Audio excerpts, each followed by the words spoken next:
to return. And there are others who come for a year or two and stay for a lifetime, sensing that they've found a city that is in the world, yet sufficiently on the edge of it to have a different resonance. Let me tell you something about this city. All of us, we're all just passing through, and we've all been here forever. Those who came, those who stayed, those who never returned. Tides turn, seasons change. We've waited and we've watched. But we've always been here. We've always listened, because there is a different resonance here. It comes from the river, and the land, and the sky. It's our place, all of us. This city belongs to everyone. And you know when it's your time. And it's our time. Listen, we are Freetown. The golden rules of Freetown. Don't pretend you're something that you're not. Don't go thinking you're better than anyone else, or that anyone else is better than you. Don't shout about it. Get on with it. We are Freetown. Freetown! Freetown! Yeah! We found our voice again. I'm from India and Freetown. I'm from China and Freetown. I'm from the UK and Freetown. I am from Nigeria and Freetown. I am from home and Freetown. This city belongs to everyone. The fishermen, the taxi driver, The barber, the drummers, the dancers. All of us. All of us. Everybody. We are Freetown. The past is ours. the future is ours. It's our time again. and this city belongs to everyone. The playwright, The greengrocer, The teacher, the dog. This space is ours. this light is ours. The beaches are ours. the rivers now we own. The roads are ours. The bridges now we own. We are Freetown. We are all visitors and we've all been here forever. We've got the mightiest river. And the biggest sky. And there's a resonance again. Freetown, Freetown. We are proud of this place. We love this city. And we want you to love it too. We are proud of this place. Now pass we all they pass like stranger them, but we all don't dare from them.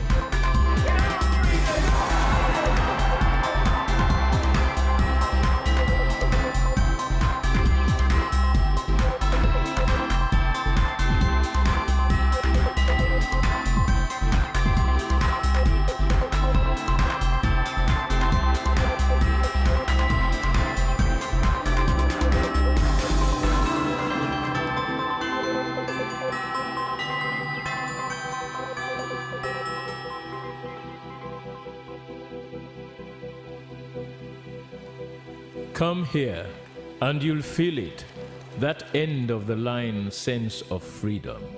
Say yes to Freetown. Say yes to freedom.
Where use? You get use? Yes, I get use. This is the program where they give you the use where they happen all about the country. Inside where use, we go take you text, Facebook and WhatsApp message. You complain where you go send us letter to the producer. We dey announce about things them working lost and plenty more. We are there all about the country. But you self help for being the use to your area. Where use? The original program where they give you updates. Where use? You get use? Yes, I get use.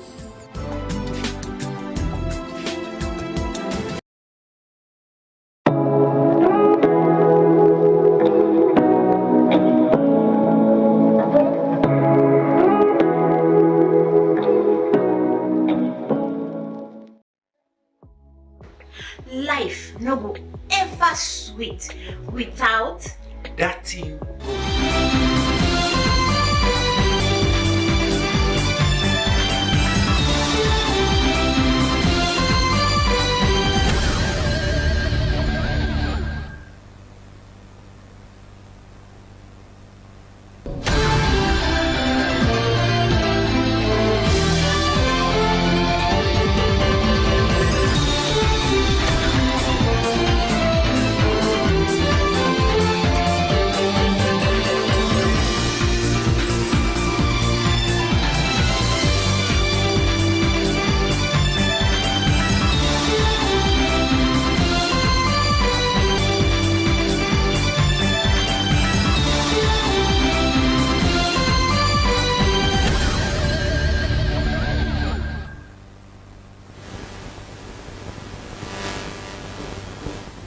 Good morning, this is News. I am Aminata Fofana. Coming up in this edition, Sierra Leone joins the world to observe Day. A National Fund for Public Interest launched in Freetown. An agricultural value chain development project to construct about 70 km of farm tracks in 12 districts across Sierra Leone. These stories and more in the next 1 hour. Stay with us.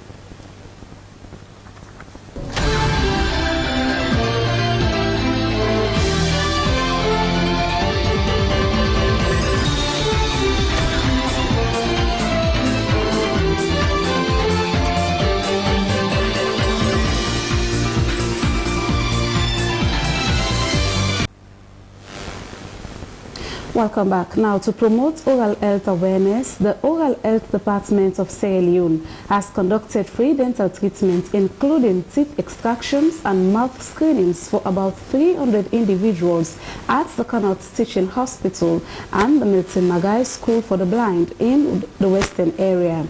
The event was said to be part of the global observance of World Health Day on the theme, "A happy mouth is a happy mind." Details.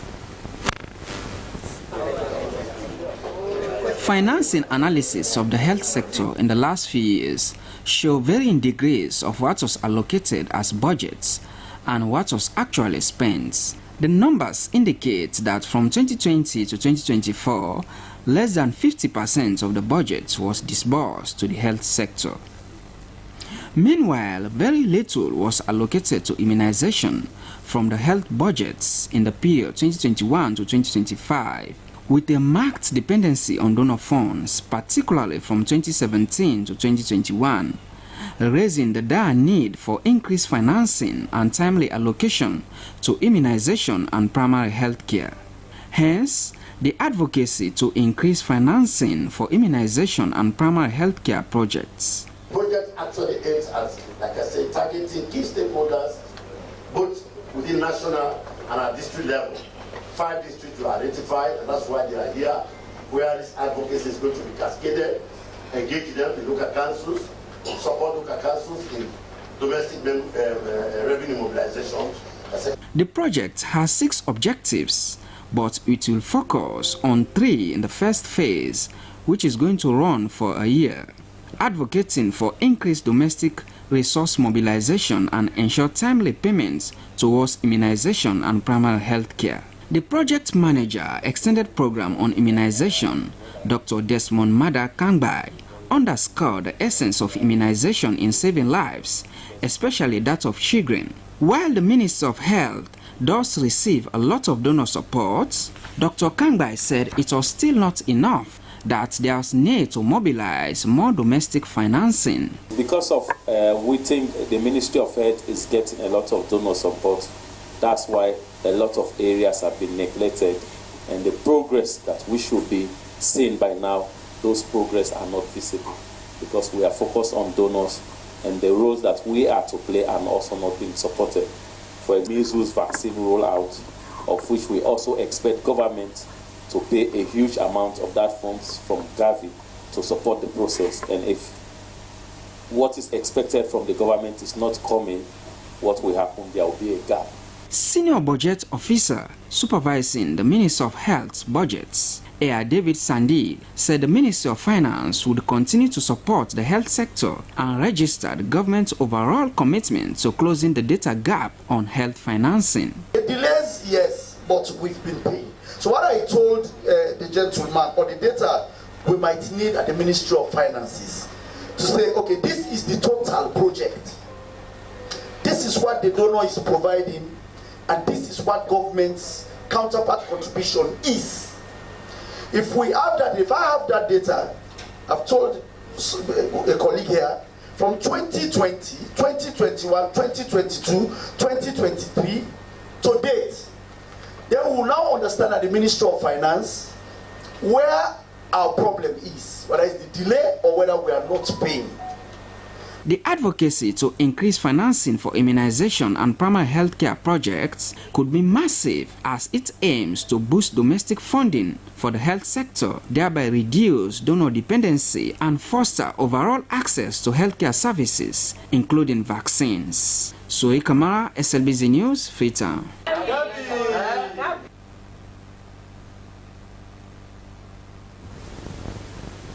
Health and immunization financing has seen a significant increase over the last few years, but expert analysis revealed that this is not only happening at varying degrees, it is also hugely donor dependent.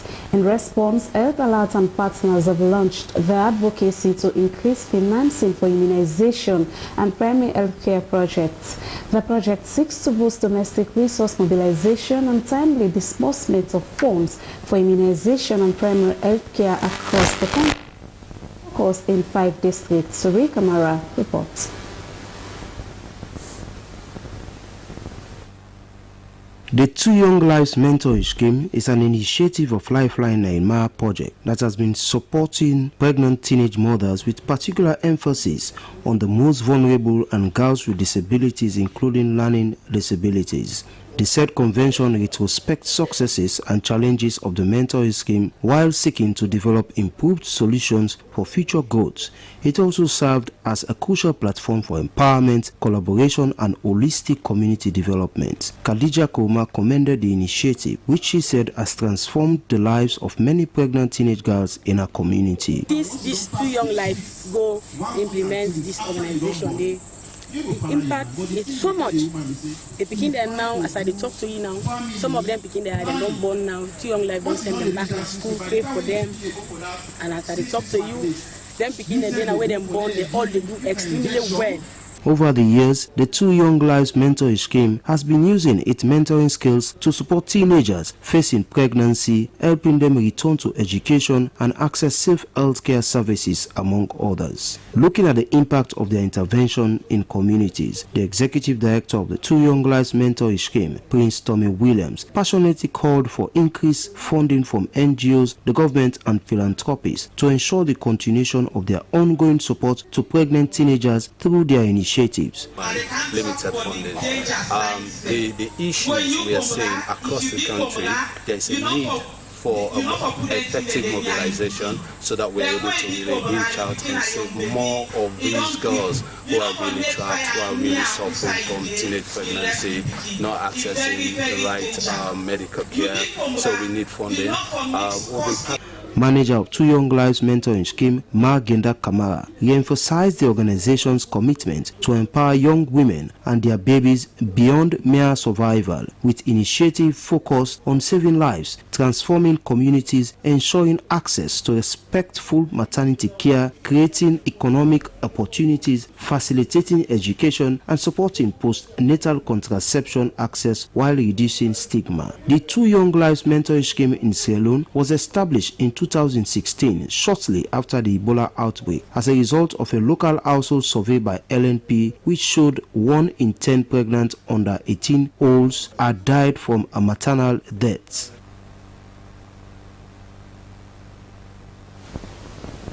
Now, to foster democratic governance and accountability, the National Fund for Public Interest Media has officially been launched at the New Brookfields Hotel in Freetown. In a ceremony attended by key stakeholders, the media industry, the initiative was a collaboration between BBC Media Action, MRCG, UK8, and the International Fund for the Public Interest Media, aims to strengthen the role of public interest media in Sierra Leone. Stella Bangura witnessed the launch and now reports.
We want to officially declare the National Fund for Public Interest Media launched.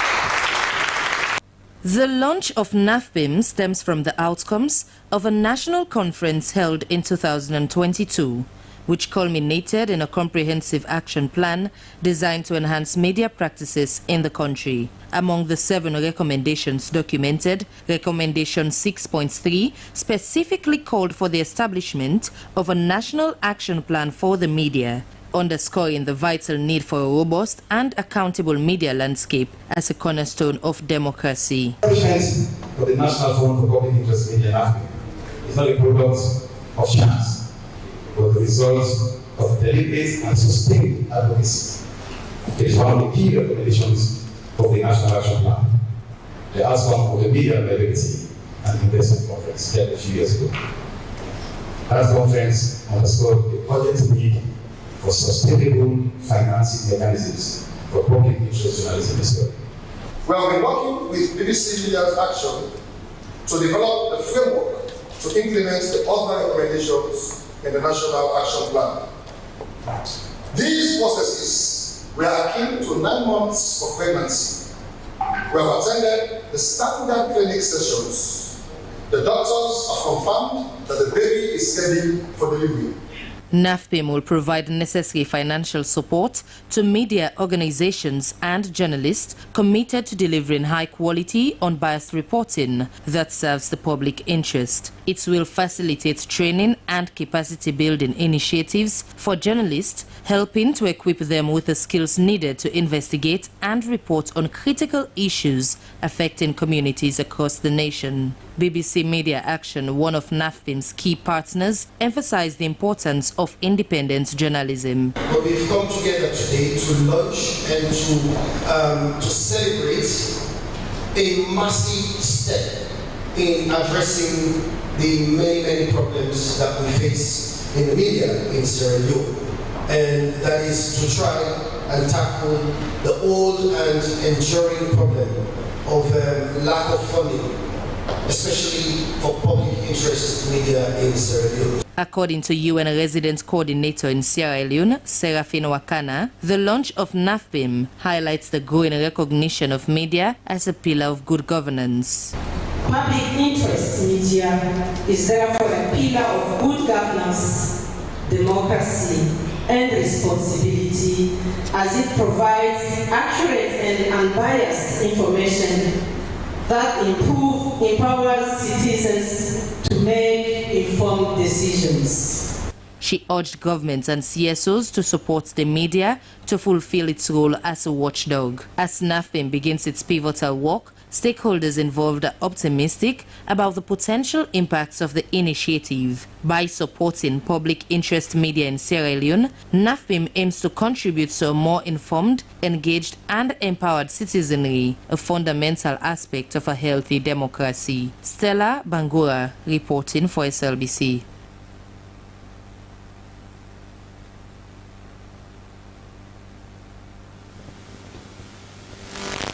Now, to promote oral health awareness, the Oral Health Department of Sierra Leone has conducted free dental treatments, extractions and mouth screenings for about 300 in the hospital and high school for the blind in the Western. The event was said to be part of the observance of World Oral Health Day on the theme, "A happy mouth is a happy mind." Christiana Kamara reports. The event specifically targeted patients from the Western area with activities tailored to the Connaught Hospital and the Multimagai School for the Blind. The day saw medical exercise like dental screenings, sensitization, and the distribution of essential dental supplies such as toothbrushes and toothpaste. Principal Dental Officer and Head of Oral Health Department, Dr. David Idris Kamara, emphasized on the importance of World Oral Health Day in raising awareness on the importance of oral hygiene. He spoke on some common issues related to oral hygiene, including mouth odor, which could stem from various factors like eating sugary food, fish, cigarettes, and alcohol consumption without brushing the teeth frequently. Dr. Kamara called on patients to be rinsing their mouth after meals to prevent bad breath. You have what we call dental calculus, those stains, calculus, these plaques or what you call it. These stains continue to build up because of as a result of not properly taking care of your teeth, not brushing it properly, not with the hard brush, soft brush, just twice a day. That will already remedy the situation. But some people, after eating, they don't use water to flush their mouth. And maybe some of this food we are eating, especially the palm oil, the starchy food, mostly they stick between your teeth, or they stick in your teeth, or they stick around the gum.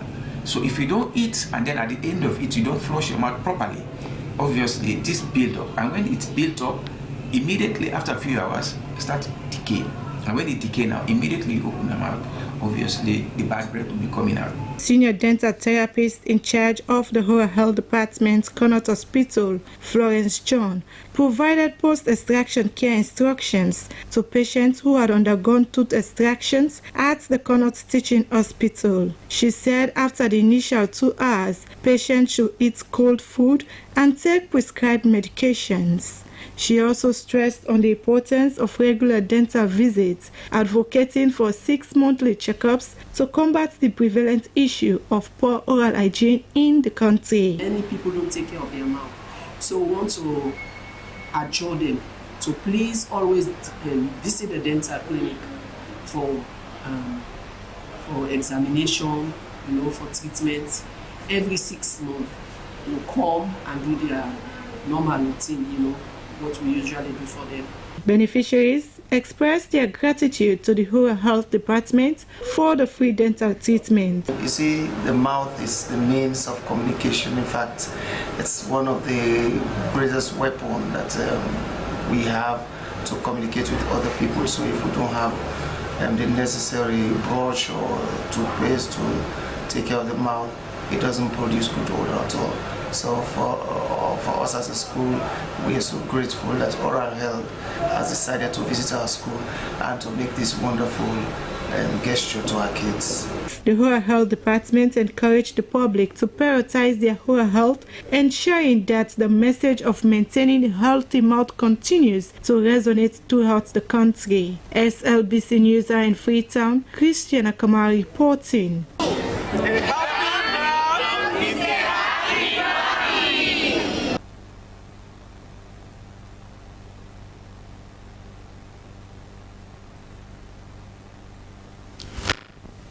Held their annual Ramadan Iftar at the premises of the SLBC headquarters, New Englandville. The theme for this year is Ramadan in the Digital Age, with a powerful sermon from the renowned Islamic scholar Sheikh Farouk Ba. Mohamed Kurma was there. It was a moment filled with spirituality as Muslim journalists held their annual Ramadan Iftar at the forecourt of SLBC headquarters, where both senior and junior journalists graced the occasion. The event also served as an opportunity for media practitioners to reflect on the gains and challenges of the digital space. Director General of Sierra Leone Broadcasting Corporation, Josephine Kamara, recognized the role of digital technologies in modern-day broadcasting, adding that such technologies could be used to propagate the message of Ramadan. She engaged the congregation to remember SLBC in their prayers and pledged a commitment to religious tolerance. In national broadcaster, we recognize the role where digital technology they play for connect we all, how we communicate, even in a small country where internet access, not today, but we know how people can connect. And in the holy month of Ramadan, what a better way for use digital technology for pass on a message.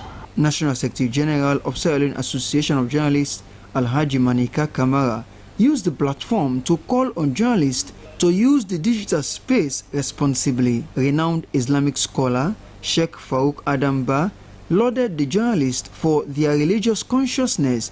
He admitted that digital technologies were not Islamically discouraged but should be used to earn Allah's pleasure. We want to thank you to Sludge for the confidence and trust for all them years for we they gather and talk to ourselves about the purpose of life when are in. All them professions them what they do. They find way we they know, we they get the message, we they remind ourselves all the times we come for purpose. The venture taken by Muslim journalists was crucial to promoting unity and togetherness among media practitioners and also to ensure responsible journalism. For SLBC, Mohamed Kurma reporting.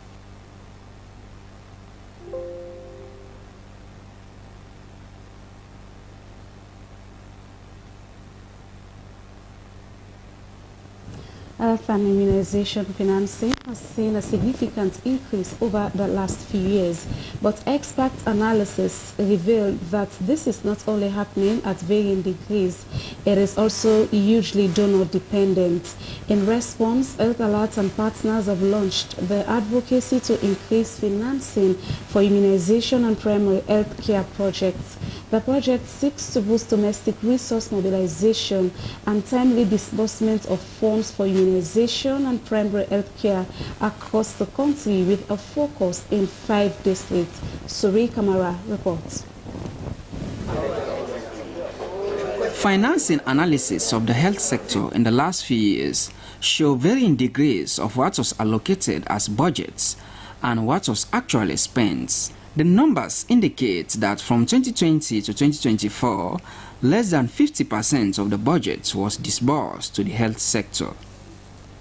Meanwhile, very little was allocated to immunization from the health budgets in the period 2021 to 2025, with a marked dependency on donor funds, particularly from 2017 to 2021.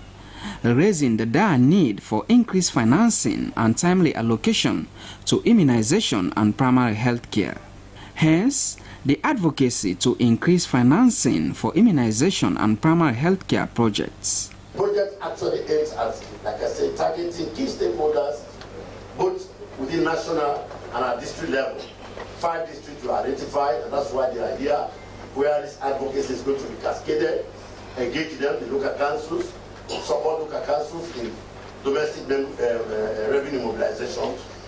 The project has 6 objectives, but it will focus on 3 in the first phase, which is going to run for a year. Advocating for increased domestic resource mobilization and ensure timely payments towards immunization and primary health care. The project manager, Extended Program on Immunization, Dr. Desmond Mada Kangbai, underscored the essence of immunization in saving lives, especially that of children. While the Minister of Health does receive a lot of donor support, Dr. Kangbai said it was still not enough, that there's need to mobilize more domestic financing. Because of we think the Ministry of Health is getting a lot of donor support, that's why a lot of areas have been neglected, and the progress that we should be seeing by now, those progress are not visible because we are focused on donors, and the roles that we are to play are also not being supported. For a measles vaccine rollout, of which we also expect government to pay a huge amount of that funds from Gavi to support the process. And if what is expected from the government is not coming, what will happen? There will be a gap. Senior Budget Officer supervising the Ministry of Health's budgets, Air David Sandy, said the Ministry of Finance would continue to support the health sector and register the government's overall commitment to closing the data gap on health financing. The delays, yes, but we've been paying. So what I told the gentleman, or the data we might need at the Ministry of Finances, to say, okay, this is the total project. This is what the donor is providing, and this is what government's counterpart contribution is. If we have that, if I have that data, I've told a colleague here, from 2020, 2021, 2022, 2023 to date, then we will now understand at the Ministry of Finance where our problem is, whether it's the delay or whether we are not paying. The advocacy to increase financing for immunization and primary health care projects could be massive, as it aims to boost domestic funding for the health sector, thereby reduce donor dependency and foster overall access to healthcare services, including vaccines. Soe Kamara, SLBC News, Freetown.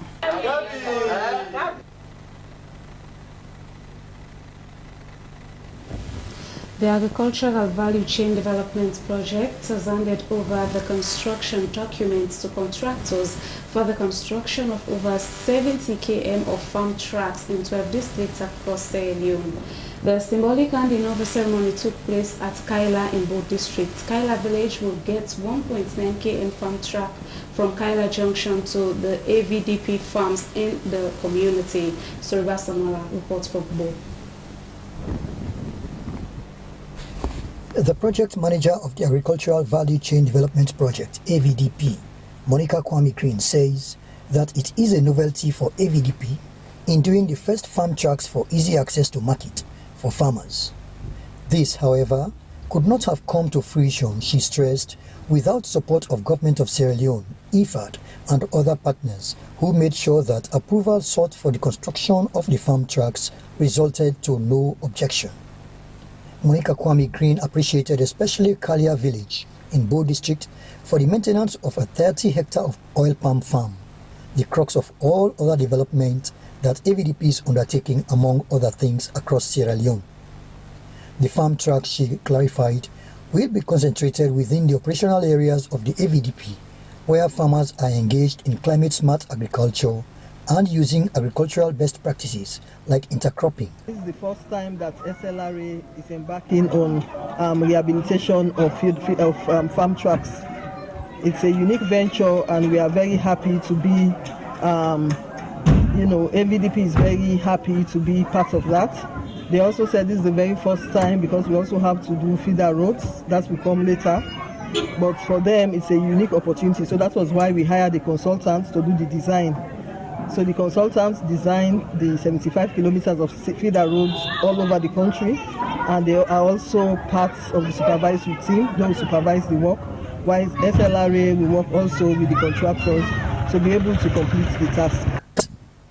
The Bo District Council Chairman, Victor Kosehindowa, lauded the AVDP and government through the Ministry of Agriculture for the maiden initiative of the construction of farm tracks in Kalia community and the country at large.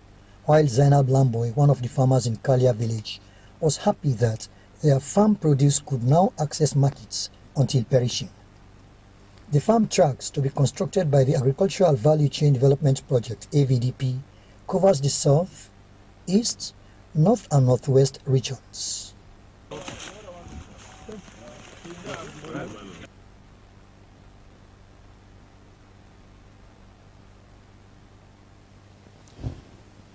The Food and Agriculture Organization with the Ministry of Lands, Housing and Country Planning has organized a two-day session on strengthening inclusive and sustainable land tenure governance in Sierra Leone. The event also focused on consolidating the impact of the voluntary guidelines on the responsible governance of tenure of land, fisheries and forests through improved multi-stakeholder collaboration. Esther Nene Kamara witnessed the workshop at the Slbc Hotel and compiled this report. The event, which brought together paramount chiefs, government officials and civil society representatives, serves as a platform for stakeholders to discuss key challenges and opportunities in land governance across the country. Paramount chiefs, as custodians of customary lands, joined government officials and civil society actors to explore strategies for enhancing tenure security, promoting responsible land management, and ensuring fair access to land resources. Representative from FAO, Saeed Abubakar Bansi, described land as an economic asset, the foundation of lives, culture, food security, and traditional knowledge. However, it went on that its use has been confronted with emerging challenges like climate change, land degradation, and unregulated investment, which threatens sustainable and land governance in the country. There are significant opportunities arising from the new land laws, the establishment of the National Land Commission, the Presidential Initiative Feed Salon, land registration processes, and investments led by farmers, cooperatives, and small-scale producers. This workshop provides an opportunity to learn from the experience of the local multi-stakeholder platforms and the technical working group chaired by the Ministry of Land, Housing and Country Planning. The Minister of Lands, Housing and Country Planning, Dr. Truad Senesi, said Sierra Leone has made significant progress since the enactment of the Customary Land Rights Act and the National Land Commission Act. It reaffirmed the government's commitment to fostering inclusive governance and called on participants to actively participate and contribute valuable knowledge to help establishing a stronger and more effective framework for land governance. The voluntary guidelines for responsible governance of tenure vigility technical working group has been at the forefront of land reform efforts, playing a critical role in facilitating national dialogue on tenure governance, promoting women's land rights, ensuring gender equity and access to land, encouraging responsible land-based investment that benefits both communities and investors. Head of Operation Germany Embassy in Sierra Leone said land could be used for different purposes like agriculture, shelter, economic purposes, and more. It went further to confirm their commitment to support land reform in Sierra Leone. Sierra Leone has made enormous strides in the last years, and it was already mentioned with the Land Rights Act, the Land Commission Act. So these are the fundamental preconditions to distribute land in a way that is equitable and a way where it can be used in the best way possible to attain the goals of the country. paramount chief representing traditional leaders welcomed the initiative, addressing that better collaboration between local and national stakeholders will help resolve land disputes more efficiently. The FAO and the Ministry of Lands expressed optimism that the outcomes of the workshop will contribute to strengthening land governance and sustainability for future generations.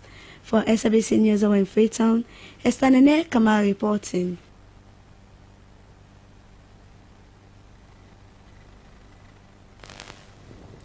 The ambassador of Sierra Leone to the African Union, Harold Safar, has called on the African Union to adopt a bold and imaginative approach to meet the challenges of peace and security on the continent in the face of what he described as an apparent assault on multilateralism. He was speaking at a foreign policy think tank, Amani Africa, in Addis Ababa, Ethiopia, on the theme strengthening African perspectives in shaping the future of peacekeeping and peace-building architecture review. During the conference, Ambassador Harold Safar, in his capacity as a member of the African Union Peace and Security Council, as well as chair of the sitting group of ambassadors for the reform of the UN Security Council, declared that Africa's peace and security landscape has demonstrated that traditional peacekeeping models originally designed for interstate conflict are increasingly inadequate in addressing today's multidimensional threats. The nexus between peacekeeping and peacebuilding, including the roles of governance, development, and regional security structures, is said, must be at the heart of Africa's collective approach.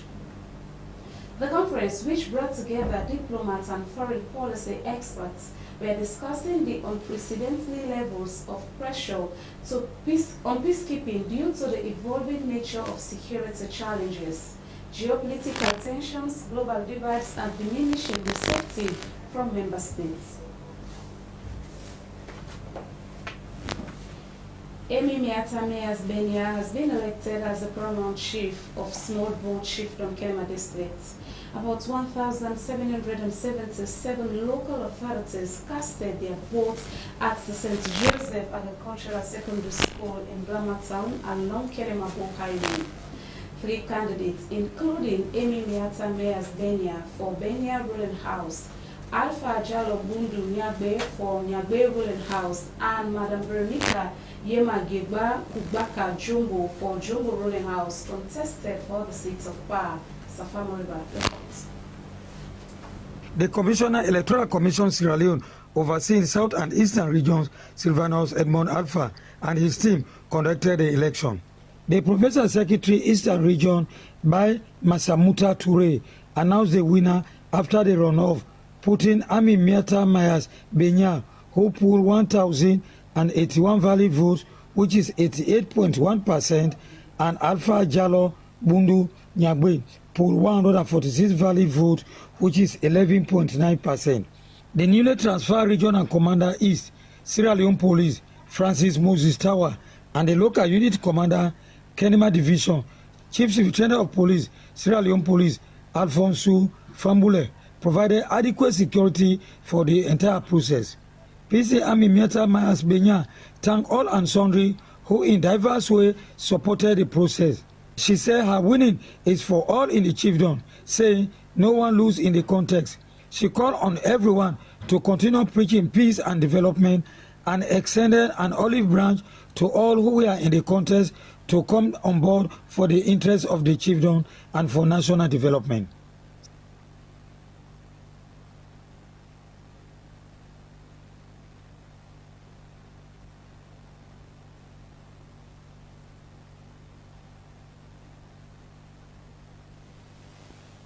It's now time for the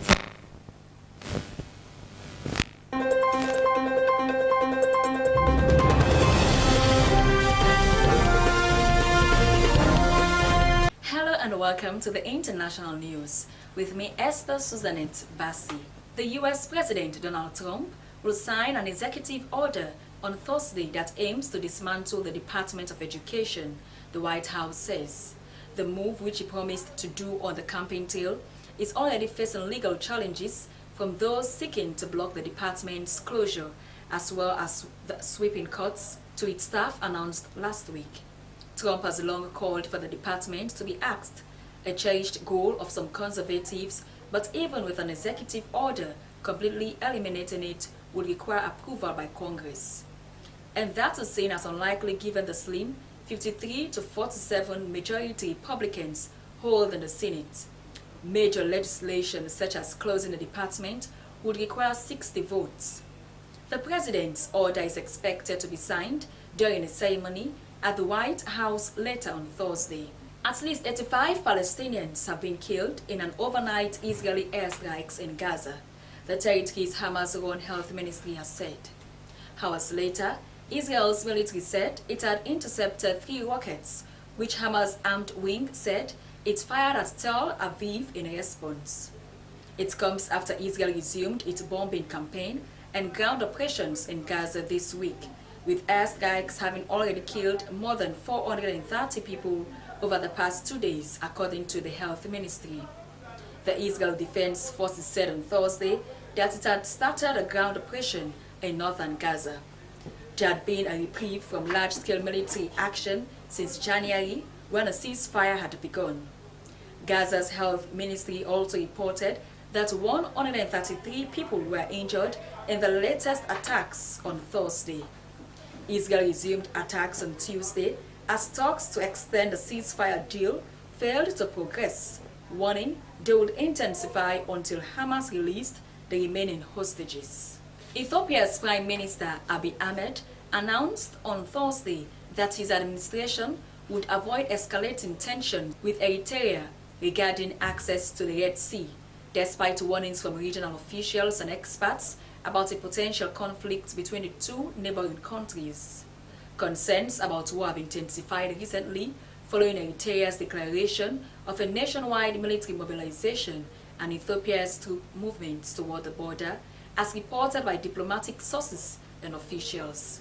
Abiy emphasized that while access to the Red Sea is crucial for landlocked Ethiopia, his government is committed to resolving the issue through peaceful dialogue rather than military confrontation. The reconciliation had seen Eritrea support Ethiopian federal forces during the civil war from 2020 to 2022, which resulted in significant loss of lives. The relationship between the two countries soared again after Eritrea was excluded from negotiations to conclude the civil war in November 2022. The current administration has accused one faction of collaborating with Eritrea, while the dissenting group claims that their rivals have not adequately defended Tigrayan interests. And finally, in the international news, Rwanda-backed M23 have entered the strategic town of Walikale in eastern Congo late Wednesday, according to residents and civil society leaders, a day after the Congolese and Rwandan presidents called for an immediate ceasefire. The escalation in fighting comes a day after the presidents of Congo and Rwanda held unexpected talks in Qatar and called for an immediate and unconditional ceasefire. M23 is one of about 100 armed groups that have been vying for a foothold in mineral-rich eastern Congo near the border with Rwanda, in a conflict that has created one of the world's most significant humanitarian crises. More than 7 million people have been displaced. The rebels are supported by about 4,000 troops from neighboring Rwanda, according to UN experts. The UN Human Rights Council last month launched a commission to investigate atrocities, including allegations of rape and killing akin to summary executions by both sides. The Walikale area is home to the largest tin deposits in Congo and to several significant gold mines. The Baisi tin mine, around 60 kilometers, 35 miles northwest of the town, accounts for most tin exports from North Kivu province. Well, that's all we have in the international news. I am Esther Slbc. Thanks for watching.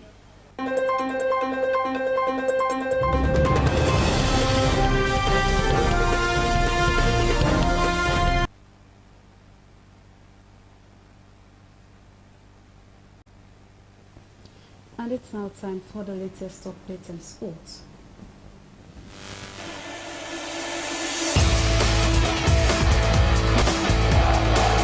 Mustafa Bundu, Musa Noah Kamara, Ibrahim Toure. And now these are the goal scorers for Sierra Leone during the match against Guinea-Bissau in the match day 5 of the World Cup 2026 qualifiers. Mohamed Kalon registered a winning start to the campaign as the head coach of Leone Stars.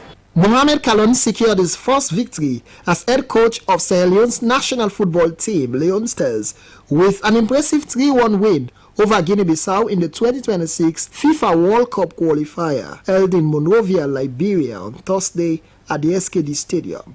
The victory boosts Sierra Leone to second place in Group A with 8 points, just behind Egypt, who currently lead the group with 10 points, pending their match against Burkina Faso. Obviously, used to watch the Sierra Leone Premier League and follow most of these players. So it was easier for me to select those names because they've done well. They are the best performers in the league as for now. And I think it's been far too long where we are, as home base, we're criticizing our players. And for me, I don't think we've challenged them that much. I mean, to see that they are not up to the task. So me picking up the job at this time, and I know that to build a proper national team, you have to have a very good foundation, and the foundation has to be from back home. I still believe and trust the professional players because of their level and their standards, and I know whenever they comes in. Mustafa Bundu plays for Argyle in England, opened the scoring for the Leone Stars in the 19th minute. The lead was extended to 2-0 in the 61st minute, thanks to a brilliant goal from Musa Noah Kamara, otherwise known as Musa Tumbo from Eastern Lions.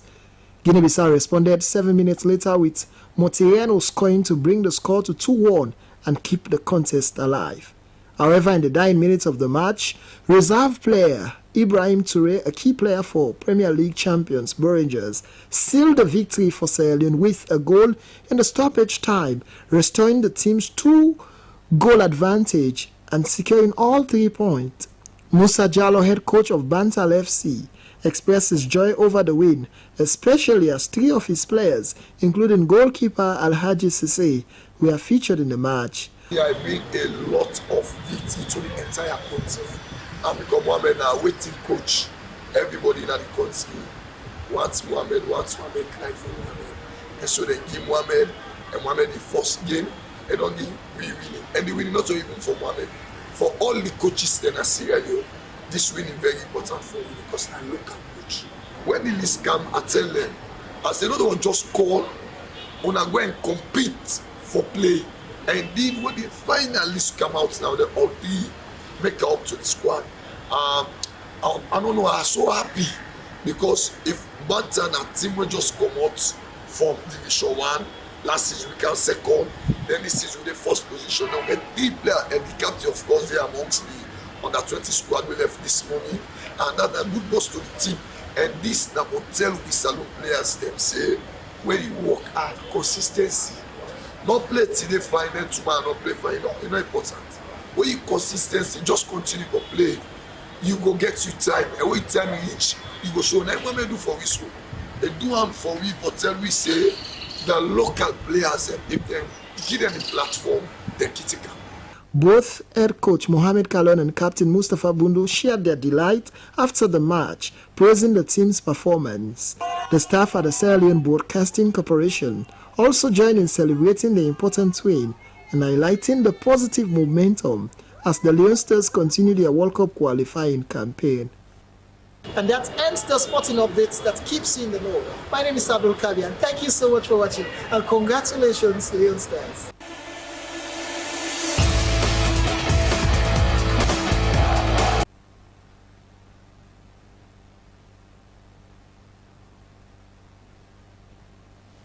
Well, we say congratulations to our darling Leone Stars for making us proud.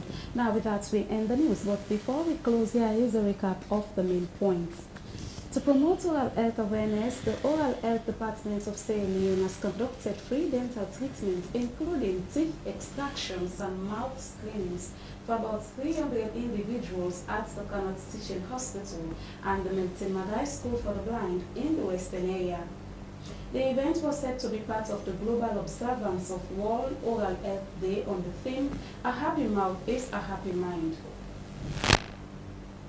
A national forum for public interest media has officially been launched at Slbc Hotel in Freetown to foster democratic governance and accountability and to strengthen the role of public interest media in Sierra Leone.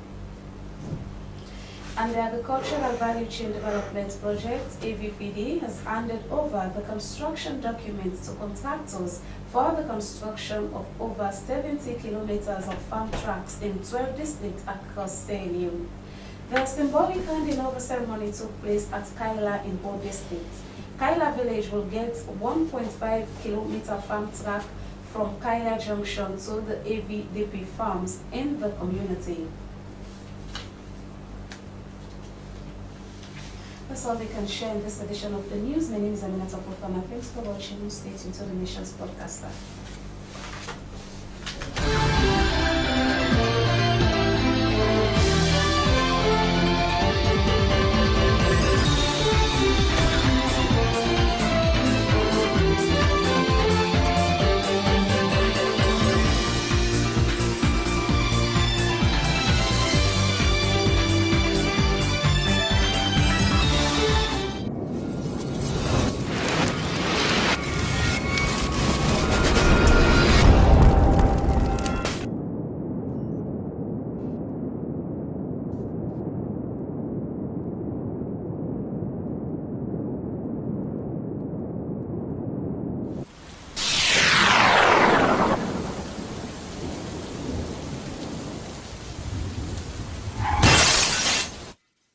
You ready for the Zoom meeting today with the investor then? Yes, boss.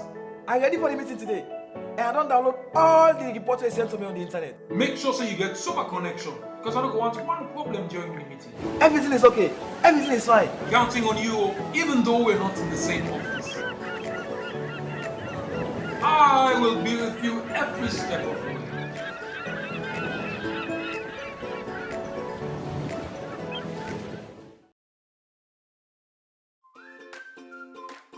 As mama, I always want waiting best for me picking them, especially when it comes up waiting them for eat and drink. Now this make I always they choose Sierra juice because they make come from with local foods them and nutritious and it gets less sugar than the other drinks them.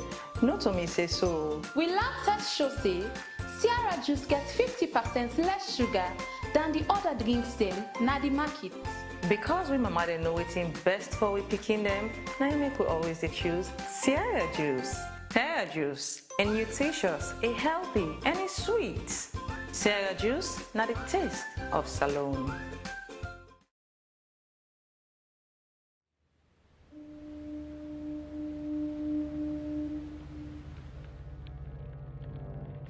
A place cannot produce poems.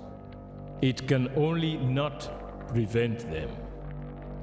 And Freetown is good at that, for Freetown has its own sudden elegances. People are slow to leave it, quick to return.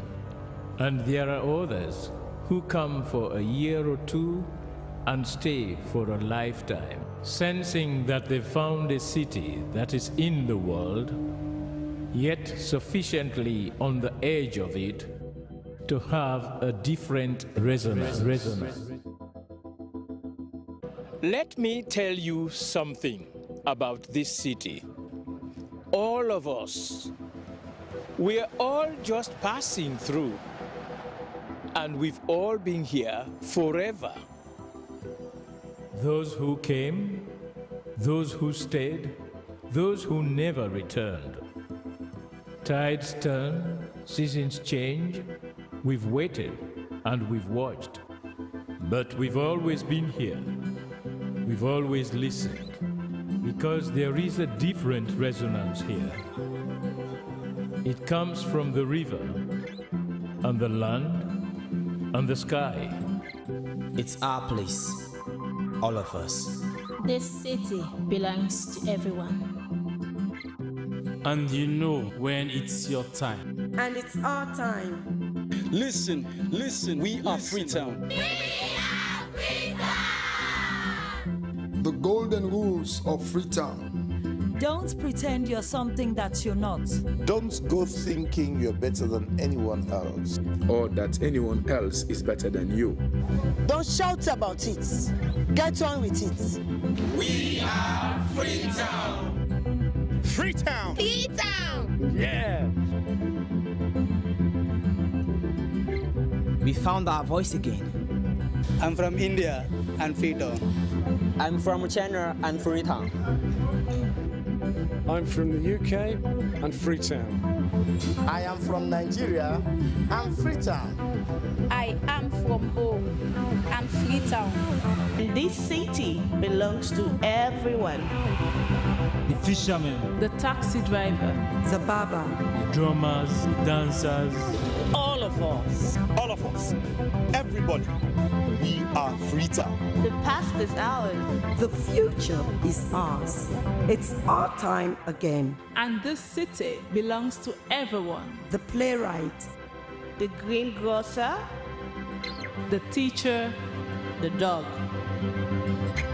this space is ours. This light is ours. the beaches are ours. The rivers now we own. The roads are ours. The bridges now we own. We are Freetown. We are all visitors and we've all been here forever. We've got the mightiest river. And the biggest sky. And there's a resonance again. Freetown! Freetown! We are proud of this place. We love this city. And we want you to love it too. We are proud of this place. Na pass we all dey pass like stranger dem, but we all don't dare from them.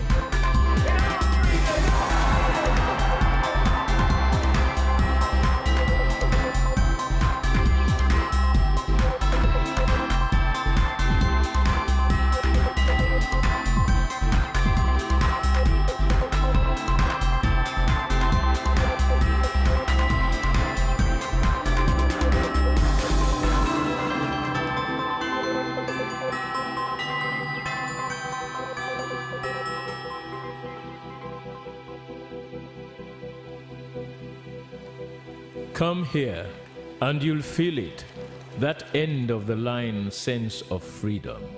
Say yes to Freetown. Say yes to freedom.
Discover Sierra Leone, a hidden gem of West Africa, where the rhythms of life dance in harmony with the beauty of nature.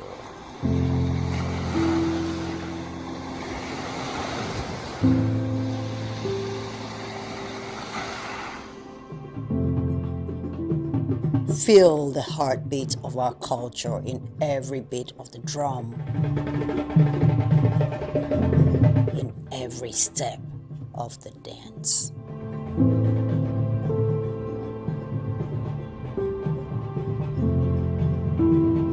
Experience the tranquility of our shores, where each sunrise brings new stories and endless possibilities.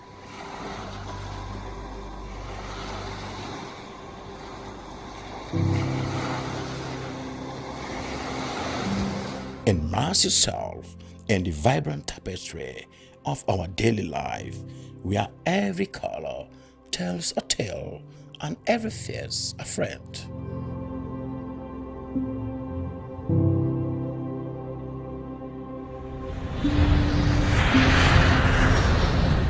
Come, be enchanted by the sights and sounds of Sierra Leone. A place where your adventure awaits. And memories are made.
Today is Friday, the 21st of March, 2025. Good morning and a warm welcome to your breakfast show. Good morning, Sierra Leone, the program that starts your day with analysis and views on current happenings in the country. We are your presenters. I am Esther Sako. And I am Emmanuel Samoa. Our quote of the day is from British poet Alfred Lord Tennyson, and it says, "Self-reverence, self-knowledge, self-control, these three alone lead life to sovereign power. Coming up in this edition of the program, the presidential spokesman speaks on the president's activities. And MBSSC provides solution for hundreds of WAS candidates left out for this year's WAS exams. And we are going to find out the significance of the last 10 days of Ramadan. On this note, we invite you to participate in the program by sending your text message to the number displayed on your screen or send your comments on our Facebook page at SLBC Live. This is Good Morning Sierra Leone, live on the SLBC.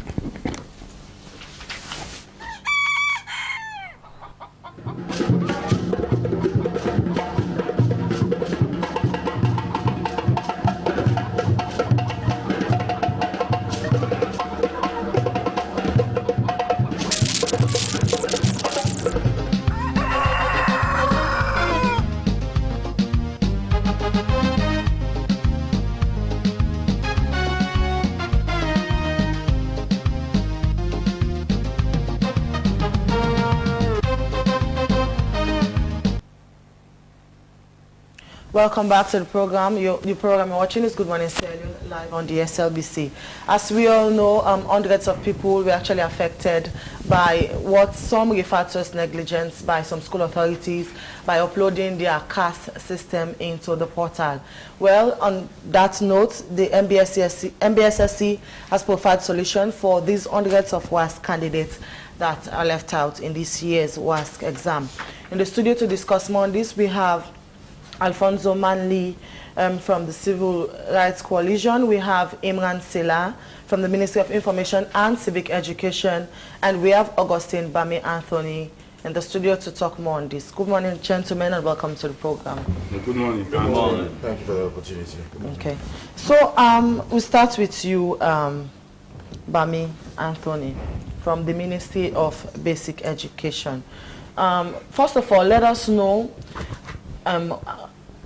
what was the response of the ministry when you found out that this set of pupils are not eligible, we are not in the system to take this year's exam? First, we are terrified as a ministry. We became worried because just as in the Bible, Jesus said, you have 100 sheep.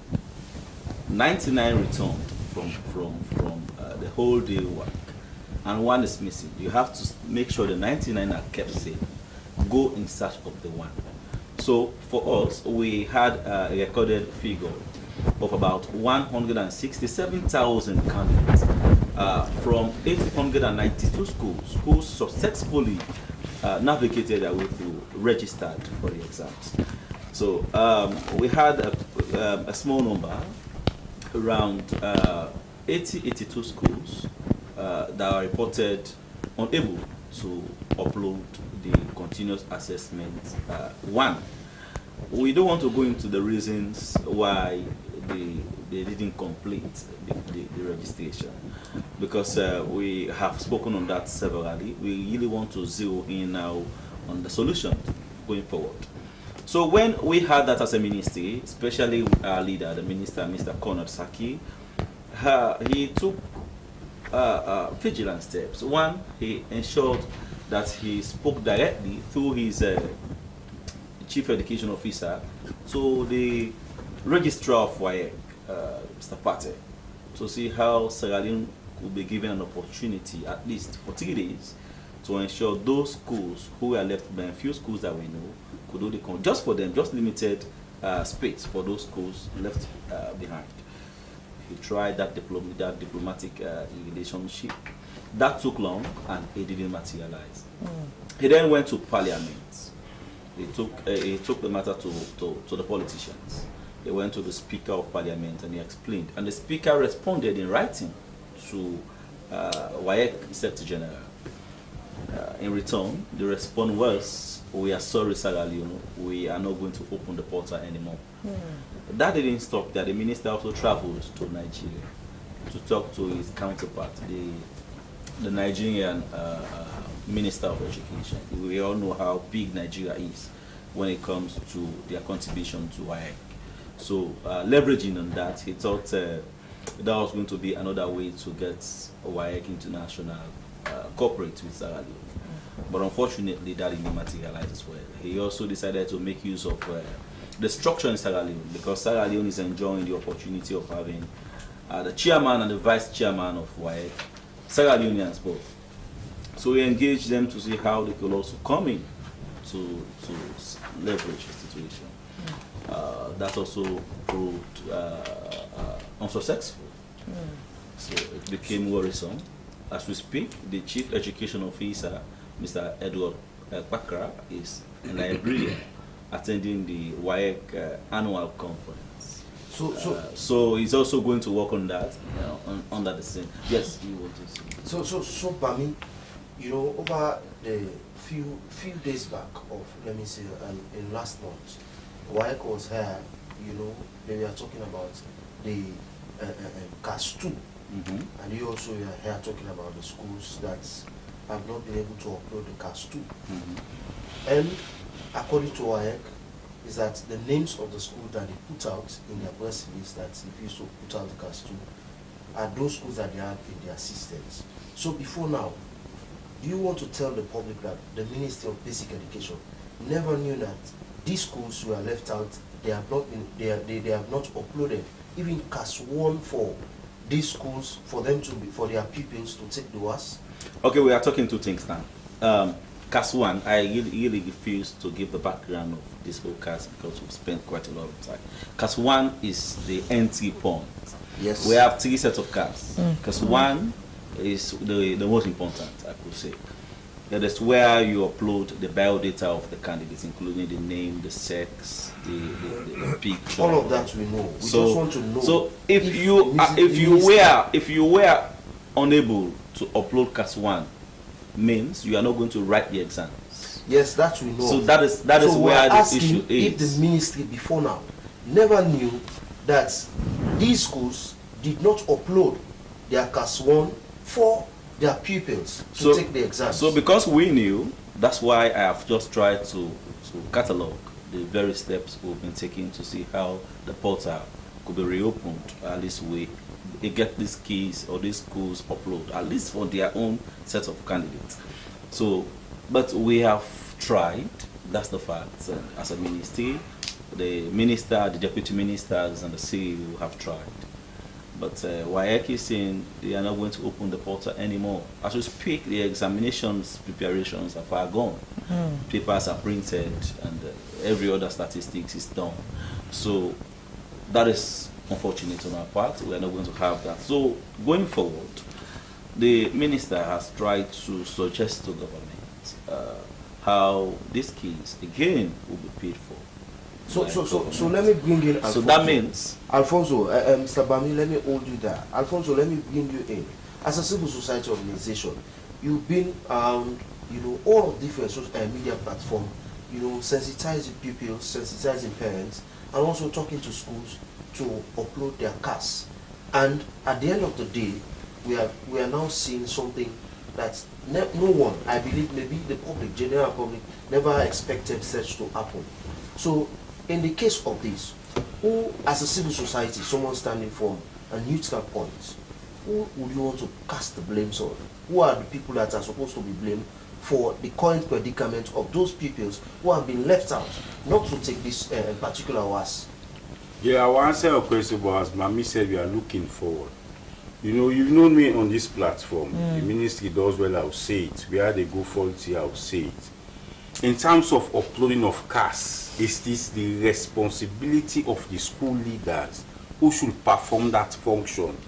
Even the PIN issued to them by WAEC, they issue those PIN directly to the schools and not ministry, which means ministry do not have the mandates. What the ministry have done to complement this exercise, because there are processes.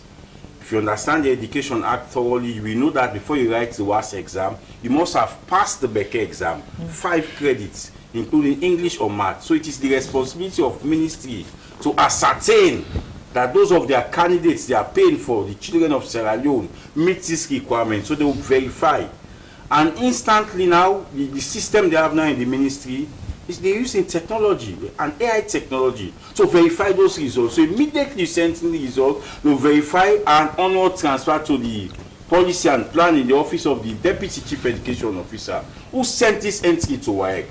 But what the schools are doing, what is causing the delays is what I want you to understand. For instance, if this candidate passes Slbc, that candidate index number is 002216.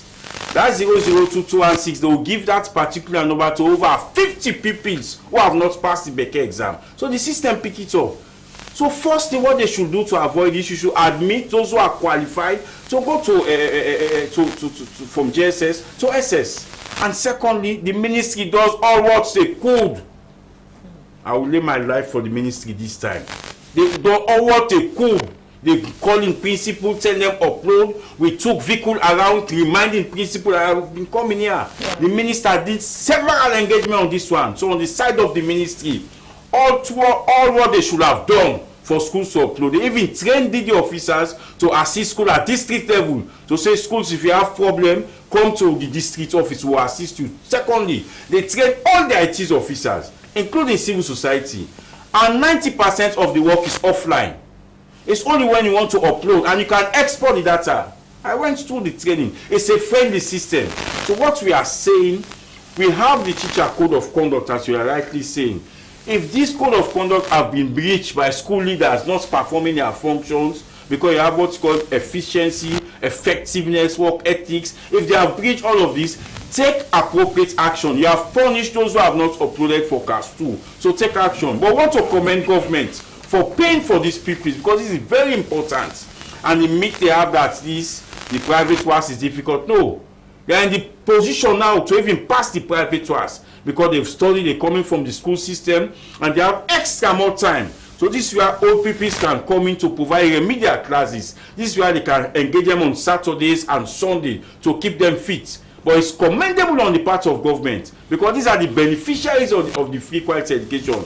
And submitting of CAS is not by action of or inaction of any pupils, but the school leaders. Okay, so education governance is at stake, and the ministry must take appropriate action so that this does not reoccur. Alfonso, we vividly recall that you were in marketplaces talking to parents so that they can monitor the progress of their children with regards to this examination. Do you in any way blame these parents? Because they too have a role to play to ensure that their children are enrolled for this examination. Thank you. I always make reference to the Education Act because this is what guides the sector. Now, you have a body called CTA. Previously, it was Parents Teacher Association. But because we think education is a community thing, all stakeholders have their own role to play. It is now called Community Teachers Association. That body is supposed to meet at least once in every term. And in that meeting, this is where they communicate school policies, education policies, school activity to parents, and even get parents to make some undertaking. For instance, if the school wants to raise funds, then that body agrees. It's now left with the deed in that particular district to forward that minute to the chief education officer for honored approval. So that body is very important. But parents, once they left their children to go to school, they don't go to course check, they don't ask for the school calendar, they don't want to, every morning, mama, give me lunch, papa, give me lunch, I no more than sabi. They don't go to school. We have been saying there are timelines, clear timelines. For instance, on the 31st of May every year to the 30th September every year, the ports are open for Class 1. So it is your responsibility to go to the school to ask, have you uploaded Class 1? We have sensitized them. If the principal say yes, say give me the reference number of my pupils. Because once you uploaded Class 1, the system generates what we call reference number. With the reference number, you can proceed to upload Class 2. Without a reference number, you cannot access the Class 2 portal. You cannot. So this is how unique the system is. So if it does not give you that number, have sensitized you, go to the Ministry of Basic Education, ask for the DD for Western area. The DD will now lead you to SQUABS officer because they have cluster school before the matter reaches to the chief education officer. It is your right as parents to go to this office to report schools, because you don't know who are the members of the board, you don't know when there are board meetings, because these are not issues they publicize. But as a parent, you begin pass from S1 go S2. Dear parents, allow me. Go na the school, ask the teacher for March 31 to September 30. Say you don't upload class 1. If you say yes, say give me picking reference number. And you go to the ministry and check. So that extra burden lies with the responsibility of the parents and not the ministry. Okay. The ministry did all what they could this time. I will take my bet. They did all what they could. They encourage them, they train DDs, they train extra officers, they assist school. But because of some other malpractice I don't want to go into, you know, so because we are now profiling solution, but one people is that no one convinces you to go out and demonstrate. And let me now teach you the rules. Before you demonstrate in 1961 Public Order Act, you must have written to the police 21 days notice. Now listen, 21 days notice. And when you write to the police should reply you whether or not you are able to provide security for you or your protest is some security concerns. Okay. If you do not see any letter, I'm telling you parents, tell them picking them, you do not see any letter from the police permitting pupils to protest, it is illegal. And you'll be held responsible as an individual. Not to say is this because they engage in girls school, no. Then they say this because they engage now Martin S is saying they go answer as an individual. Okay. No school let they go to mark for you in a court. Okay, let we'll hold you there, Alfonso, we'll bring in Imran. Imran, this is not the first time this particular ugly incident is occurring or is happening. Last year, where similar something that occurred, that happened where government has to bear the brunt, government has to pay the price. And this year, it is going to happen. So, what has been the response of especially the president? Because I know the president speaks to the Ministry of Information to communicate to the public. What has been the response of State House hearing such ugly stories on news coming out that pupils have been disadvantaged this time back? Well, thank you again, and thank you for the opportunity. His Excellency the President has several outlets to espouse his policies, plans and visions for the country. And one of them, like you rightly said, is the Ministry of Information and Civic Education. But then State House also has like their own responsibility through the press secretary and the presidential spokesperson. So just clarification if you like. But as it relates to this particular issue being discussed, His Excellency the President and his government is committed in ensuring that every school-going pupil who's entitled to take the WASC exams will definitely take their WASC exams. Plain and simple, full stop. No ifs, no buts. Yes, we understand that those schools, and we're talking about a minimal amount. It may seem plenty, but because there are a total of about 975 schools in total, with the responsibility to register their pupils for the WASC exam, 975. Of the 975, 892 fulfilled all righteousness. So basically they were able to comply with the caste system from SS3 to SS4 because those pupils certainly had their Becker results, and so the system was a bit fluid for them, right, with no hindrances whatsoever. A total number of 80 or 82 schools have not been able to comply. Now, we know that that is being looked at to ensure that it does not happen again, because it was the same situation last year, and therefore government had to pay for those pupils to be able to take private exams at some point, and that is definitely going to be the case again. I think we're in the business as a government, we're in the business of finding solutions to problems, and that is what I think the focus should be right now. Yes, several actions have been taken, several actions potentially have been looked at. How did it all happen? I mean, how come we find ourselves having the same discussion like we did last year? Very legitimate concerns are being raised. I mean, from the ministry, parents and teachers are also interested in that conversation, and naturally we should be able to sit in a room and have those conversations and find a way forward. But then ultimately, we should, in the now, we should be able to fix the problem. So what and is solve it. So what is the present standpoint of the government? Because we have even government schools that did not upload their pupils' CAS for the exams. So let us do percentages. I have given 892 schools that did comply. About 80 or 82 schools were unable to comply fully with all of the requirements for their pupils to be able to take the exams in May, June. Now, 892 works out at about 95%.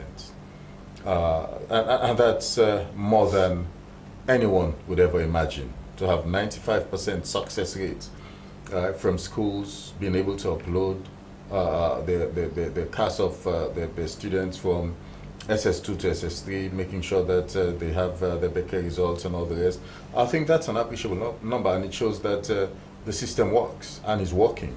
Yeah, and schools rely on those procedures to be able to allow to get access to public exams for their pupils. So for the 5%, it may be for several reasons, and therefore it is being looked at by the ministry, and government is determined to ensure that it does not happen again. But there's a commitment from government, and obviously by extension His Excellency the President, which is those pupils will be allowed to take their exams in November, private exams, paid for. Let me make the point again. Any student who's unable to take the public exams in May, June, will be able to take a private WASC in November, paid for at the expense of government. Yeah? Like we did last year, nothing has changed. That commitment remains the same. Government will ensure that those pupils will be able to take the private WASC in November, and because that in itself raises a few questions.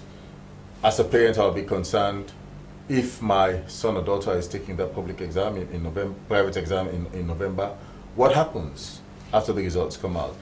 Because the university calendar starts in about, September, October, right? The whole academic year.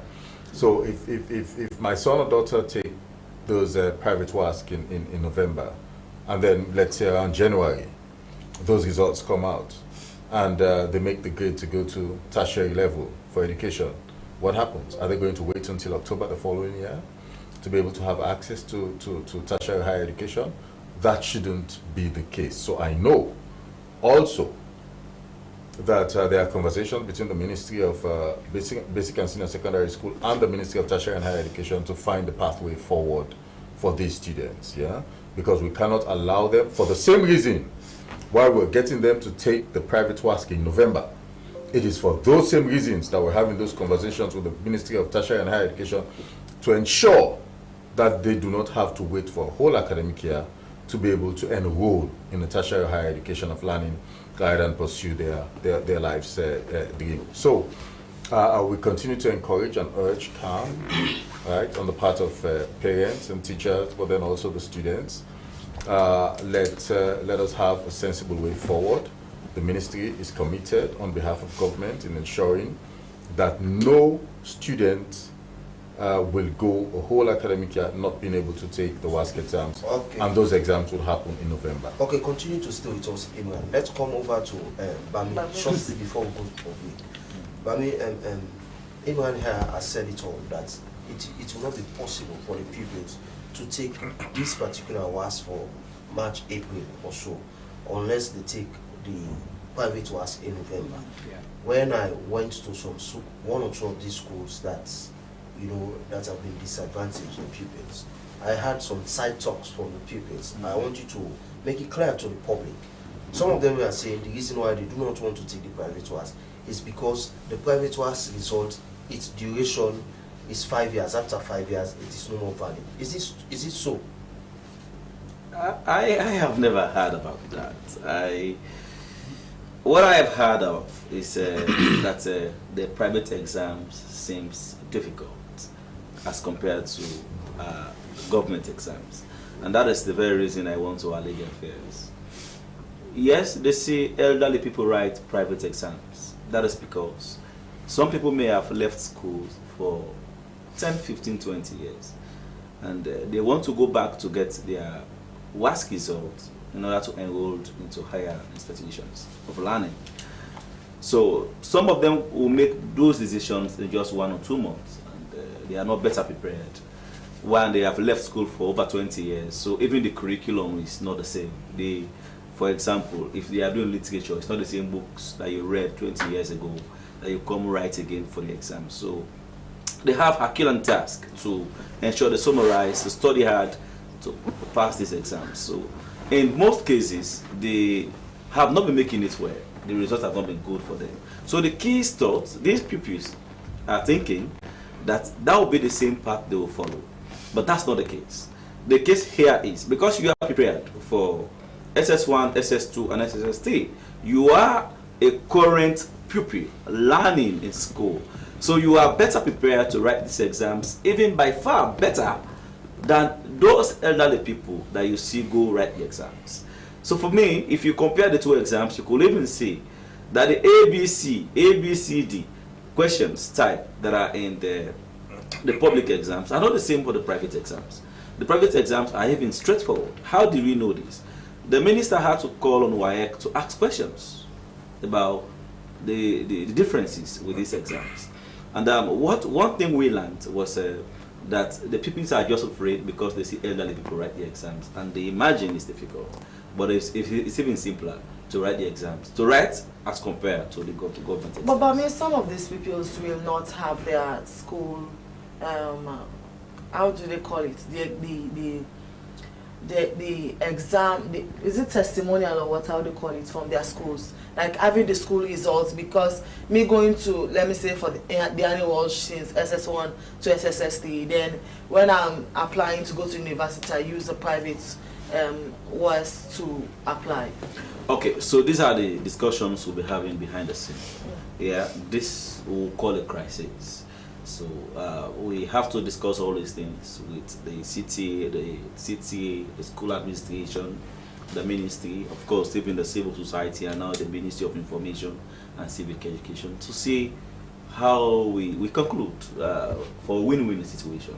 Because we will not, like you rightly said, we will not love the keys to enroll into universities without these testimonies. Because we all know that everybody has a role to play. So it's not just one person. So if the school is unable to upload, it means there has to be some problems with the school administration. So if the school administration has a fast and thick rule about testimonies, that has to be negotiated, because it's not something natural, something happen within the course. I think we'll have to have these discussions behind the scene in the interest of the pupils. So finally, Bami, before we leave you, there is this accusation against the ministry that, you know, when some of these school authorities fail to do their own part of the bargain, the ministry hardly punish them. So in this particular light, in this particular situation, what measures or what punitive actions will the ministry take against these defaulting schools? You heard my elder brother Imran Silas say that there are going to be discussions and other punitive actions probably behind the scene, but we really do not want to have that discussions on this medium, because we want to zero our attention to having solutions, the pathway, rather than really, because we have to come back to the public to let the public understand the outcome of very investigations. But that has to be on a very different note. After our kids will have started the exams and have passed with flying colors, we'll be going to Farabi College, Jala University, and other places.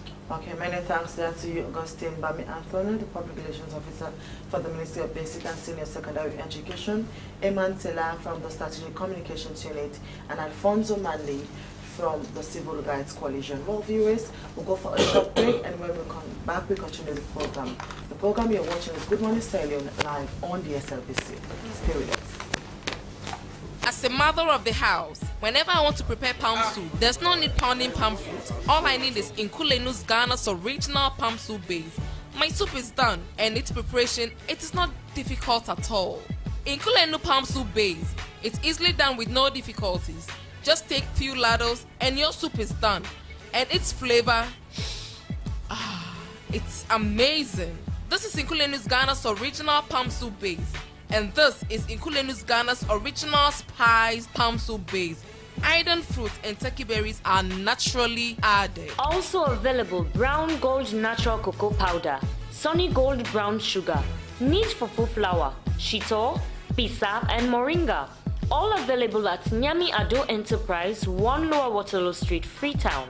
Inkulenu palm soup base. Ghanaian original taste.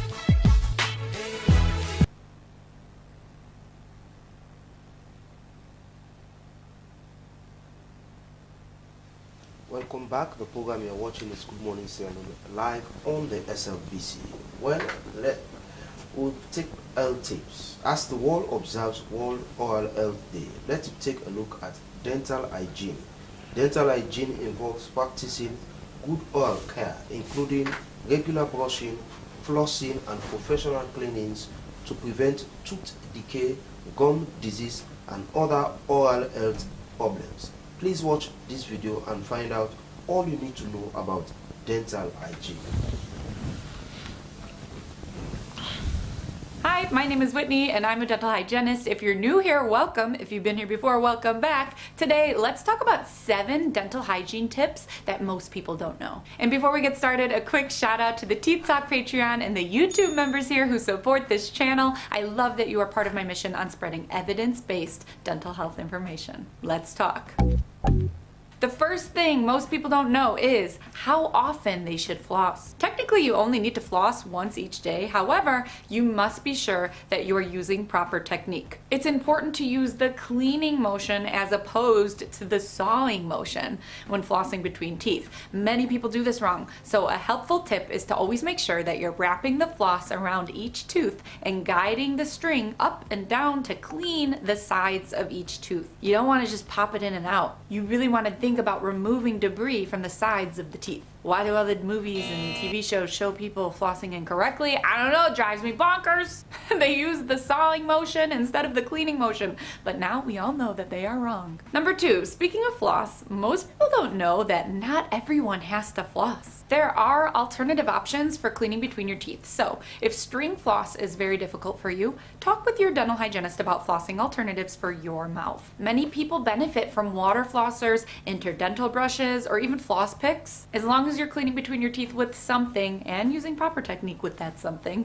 then you are reducing your chances of cavities and gum disease. But always talk with your personal dental provider to decide which cleaning between your teeth method is best for your individual mouth. The third thing most people don't know is how often they should brush their teeth. So it's important to brush teeth at least twice each day, once in the morning and once at night. For the morning, you should brush immediately after waking up. If you want to brush again after breakfast, that's fine, but try to wait about 30 minutes before you brush after eating. Just remember that it's more important to brush right when you wake up. For the evening, it's important to brush before bed. I always recommend flossing before bed as well, since it is the most optimal time to floss, but if flossing in the morning works better for you, that's fine as long as you're flossing at least once each day and brushing at least twice each day. The fourth thing most people don't know is how to remove plaque. Plaque is removed at home simply when using proper brushing and proper flossing techniques. That's all you need. Tartar now, on the other hand, cannot be safely removed at home. That's why you visit the dentist routinely for cleanings so they can properly remove the tartar, which is hardened,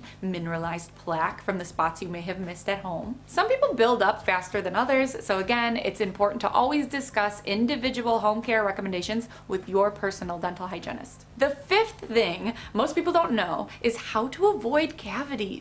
Never go to sleep without brushing. I'm quite sure we learned a lot about dental hygiene. Well, from there, we come back to the studio as we move on to another issue. The Methodist Boys High School has ended its 150 years anniversary celebration, and they lined up a lot of activities that they have already done. Well, for more on the outcome of this year's anniversary, we have been joined in the studio by the chairman of the 150 years anniversary, Tony Morrison. Good morning, welcome to the program. Good morning. Congratulations again on celebrating 150 years of existence. Thank you very So give us a glimpse of how the celebration was like. was cocaxic. Fantastic. Anyway, the celebration was good. It was well planned. Everybody took part, from diaspora to Freetown, to Bo, to Kenema, to McKinney. Everybody, as long as you went to the Methodist Boys High School, you're up there and ready for it. We started the celebration in February by launching the program at Wesley Church. Say thanks to the Almighty God to see us through, and we are sure and we are happy that God was with us and still with us. And we had so many programs. The most important thing that we did, we built an 18 classroom, state-of-the-art school, new school in the school compound. 18 classroom, state-of-the-art, furniture, you name it, library, principal's office, and everything there. It's good. So it's a big achievement for us. It's not easy. We're not going to quantify the amount like our sister did. Right. Please don't name names. Yeah, don't name names. But if you go, just take a visit. We were there at the opening ceremony anyway. The Slbc was there. It was good. And then we play football, we play cricket, we have our match pass, we have a 150-man band on our anniversary day. And it was good. I'm not supposed to praise myself, actually. It was good because the day for the Thanksgiving, as chairman, I was sick. Yes, I managed to go to church. I marched halfway, and I ran away. It was on my head. Diaspora, we are calling every night, what's happening. So anyway, but I don't know, we say thanks to God for a good. Now we are going to a closing part of the ceremony. That's why I'm here. We have Africana service, and this is all boys, 50 years up to today, right? We are going to say thanks to God for them. They were not with us, but we say thanks to God for them.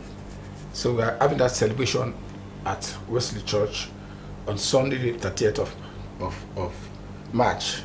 Our Muslim brothers will be, hopefully, cutting their fast in the morning, and then we'll come. We have high school boys who are Muslim. Our vice president is a Muslim, right? So we are celebrating together, right? And then the final, because that's the end of our term.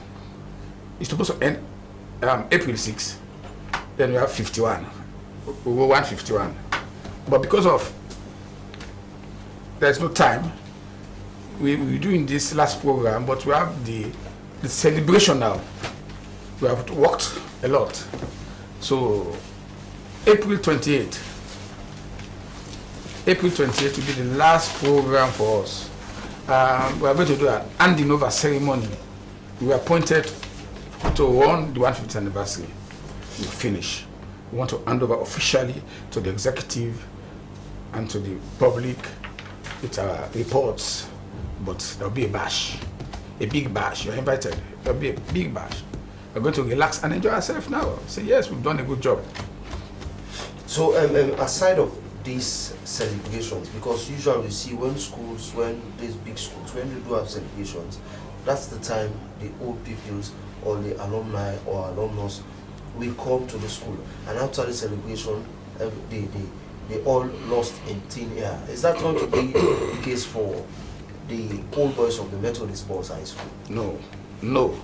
The momentum is still there. Because what we do, we divide our meetings. Normally we meet every last Tuesday at Wesley Church basement. So if we meet this month, next month we meet in school. So whether I like it or not, most of the students now, or the recent old boys, are from the Kisi area, Wellington area. Not from, some of us came from Freetown Road, Boaforce, to go to school. But now, the majority of the school pupils in school are from that area. And the immediate past pupils are from that area. So we meet in school. So they know that they're part of the school. Every program we have, they're there. When we have our dinner, people say, we're at Kisi. And I say, yes, we provide buses for them. There are buses to take them to the dinner. It's one of the best dinner ever made in Sierra Leone. Okay.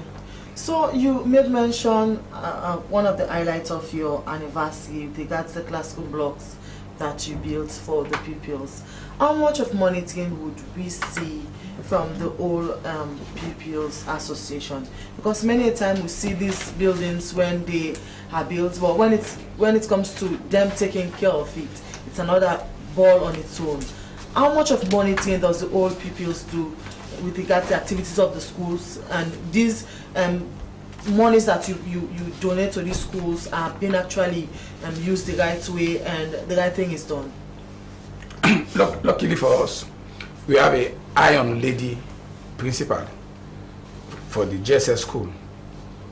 She lives at Allentown, and luckily again for us, the vice president and president are all in Kisii, and the auditor are all in Kisii, so they always go to the school. We go there. For example, April 6th is our foundation day. We are doing it in school. We're all going to school. So we are creating program that we go to school. Sometimes we meet with the staff and discuss what's your problem. We realize that the new boys have problem. We know that they have problem, lots and lots of problem. The staff we are running after, they say, no, that's not your job. You come to school, stay in school. We as old boys will take care of them when they go out there, right? Because we talk to the LUC at Kisii Police Barracks. This is our school hours. If you see any high school boy, after that, within that hours, moving around, arrest him. So it will be taking control now. We have our borders over there, Muslim Brotherhood. I don't know why, but there's some kind of rift between them and our school. They all want to fight us. But I said to them, I said, you're lucky. When we are going to school, the high school is the boss of the community. That is, from Wellington to Ferry Junction, even Ambadia, they were afraid of us. So you are a neighbor, you are coming down to fight us. No, we don't want to fight again. We're past that stage. So we even call the LUC. We say, this is the last time we are telling you to take care of those boys. If they continue, we'll go to the IG. Right?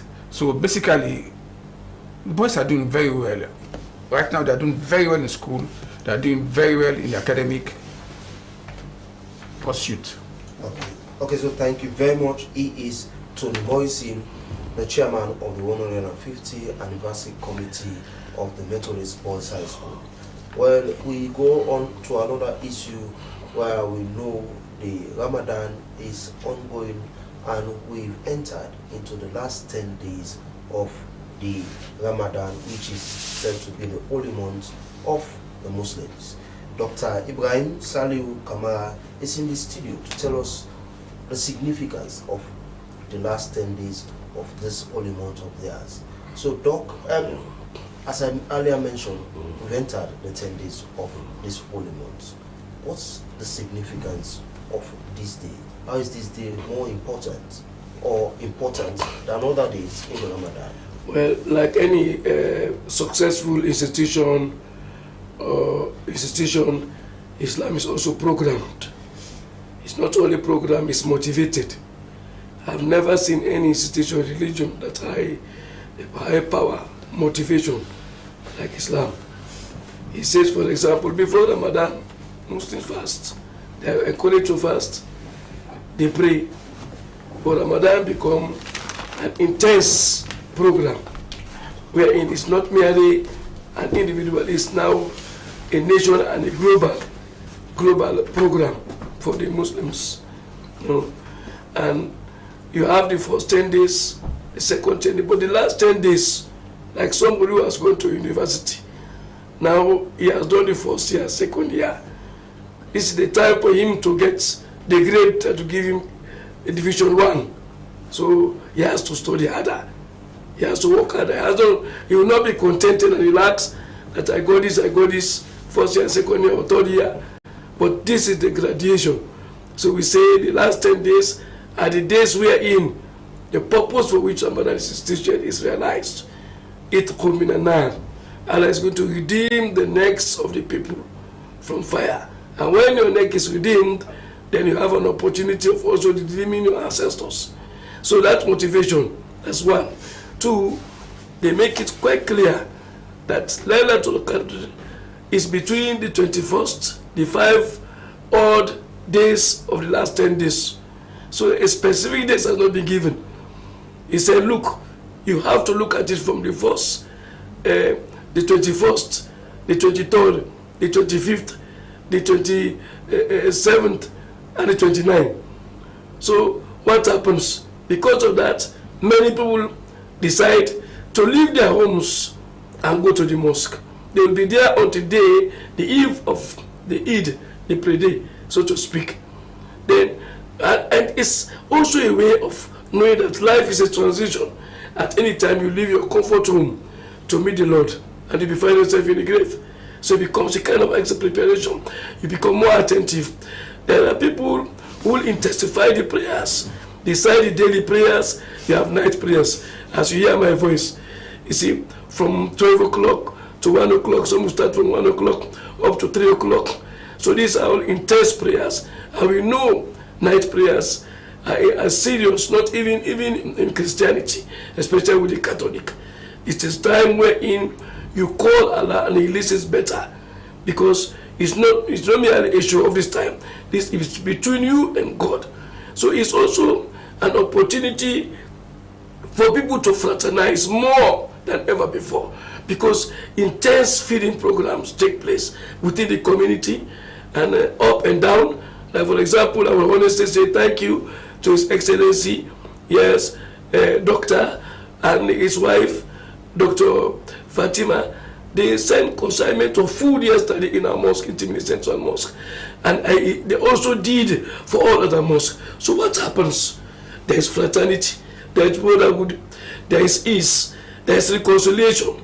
So this is what happens. Monies are coming from outside to help families. Even those people who are relaxed. And we also, when we have, what do? We help people in the provinces. So the unity, the stability, the cohesion, the love that is required by every nation for stability are practiced in this last 10 days. So much, like I said, even the poor are happy at this time. Some will have so much mudu. You know, you is incumbent for those who have more than 2 days to eat, to help the other one who cannot eat. For every person, he has to give 9 cups if he has got it. So sometimes a poor person will be given so much that he has 3 bags of rice. Okay. That's why you see so many baggers in Freetown. They have migrated from, they are not from Freetown. They migrated to the provinces to come and connect. So Freetown becomes like America. Just as also the people in the provinces feel also Freetown is America. So life is like that. Okay, but it's beautiful. Okay. It's like helping the poor, helping the needy, feeding the destitute. So the love we require that will bring our happiness is assured. Okay. So Dr. Kama, you made mention comparing one in the university to the last 10 days of Ramadan. Apart from you going for night prayers and doing zakat and all, what else should a Muslim do during this last 10 days of Ramadan? Kindness. You be your brother's keeper. You know, it's not something new, but it's like a divine project wherein it helps the individual also to look at himself. It's about self-reformation, self-scrutiny. It's about looking and saying, why am I fail? Why did I fail? It's a kind of introspection. Is it that I don't control my eyes? Do I give absolute freedom to my eyes? And this is why I'm not able to control my libido. And I says, oh, you believe, lower down your gaze. Don't look pimping, so that this trouble within the legs will not wake up. So you see now, so you are talking about self-control. So much education takes place at that time. It's also a month of reconciliation between people who are living and people who are dead. We remember our friends, our colleagues. It's also a time of gratitude and a lot of messages. Like the president will talk about free and quality education. The Muslims give free and quality education. They touch on all aspects of life. The sermons they give, the lecture they give, it's about your relationship with your wife. You have to do together. Look, if you have a problem with somebody, you don't solve it, then you don't need to fast. If you cannot control yourself, if they talked about issue of corruption, you don't eat anybody's property. If you eat anybody's property, your prayer will not be accepted. At least this becomes like an akshoba in a car. I have always said a human being is like a car. a society like a car. Every car gallops, but what cushion it is the absorber. So Ramadan become like an absorber, so that we cushion the gallops, the tension, the stairs that lead to a lot of problems. Okay, so thank you very much. He is Dr. Saliu Kamara. He has been taking us to the significance of the last 10 days of the Ramadan, as we are currently in this last 10 days.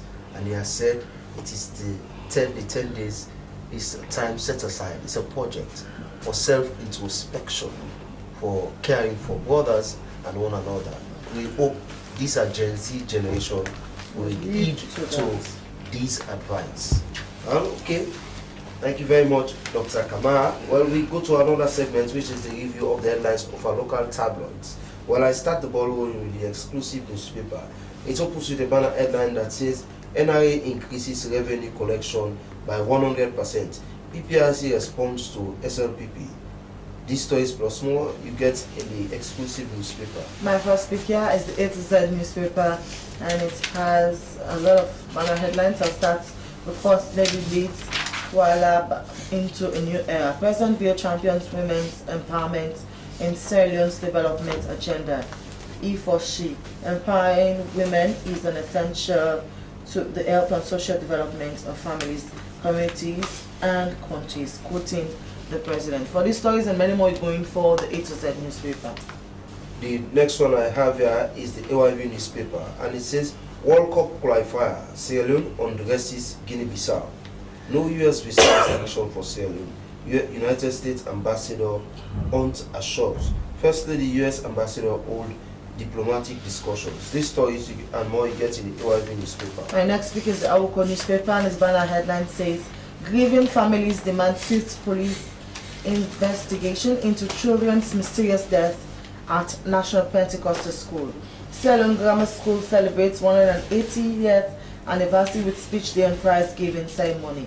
These stories and many more you can find on our newspaper. The next I have here is the Standard Times newspaper, and it says 679,590,000 missing betting chips. Golden Beach Casino drags cashier to court. Freetown mayor profile among 33 extraordinary change makers. These stories plus more you get in the Standard Times newspaper. My next week is the Awareness Times newspaper, and its banner headline says 4,821 SIM Corporate Youth beneficiaries. Local bank will allocate grants to thousands. U.S. Ambassador Hunt applauds H.E. Fatima's social change activism. These stories and many more you can find on Awareness Times newspaper. And the final one I have here is the Satellite newspaper, and it says over tragic death of 2 nursery pupils, 6 teachers, school administrators arrested, and for informal sector pension scheme in Sierra Leone. NACI Director General calls for global support. These stories plus more you get in the Satellite newspaper. My last week here is the Calabash newspaper, and it has a host of stories, but I'll take few. As it dilates on various tropical issues, Foreign Minister Alhaji Timothy Kaba assures the public of no U.S. travel ban, clarifies misleading reports.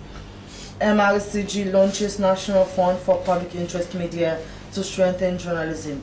These stories and many others you can find on the Calabash newspaper. But viewers, we must quickly note that these views read out do not reflect the views of the SLBC, but the views of the various newspapers that we have read out. So we still have Dr. Ibrahim with us. In just 30 seconds, what would be your final message to Muslims out there?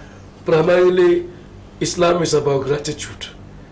And there are 2 ways of expressing gratitude, verbally and behaviorally.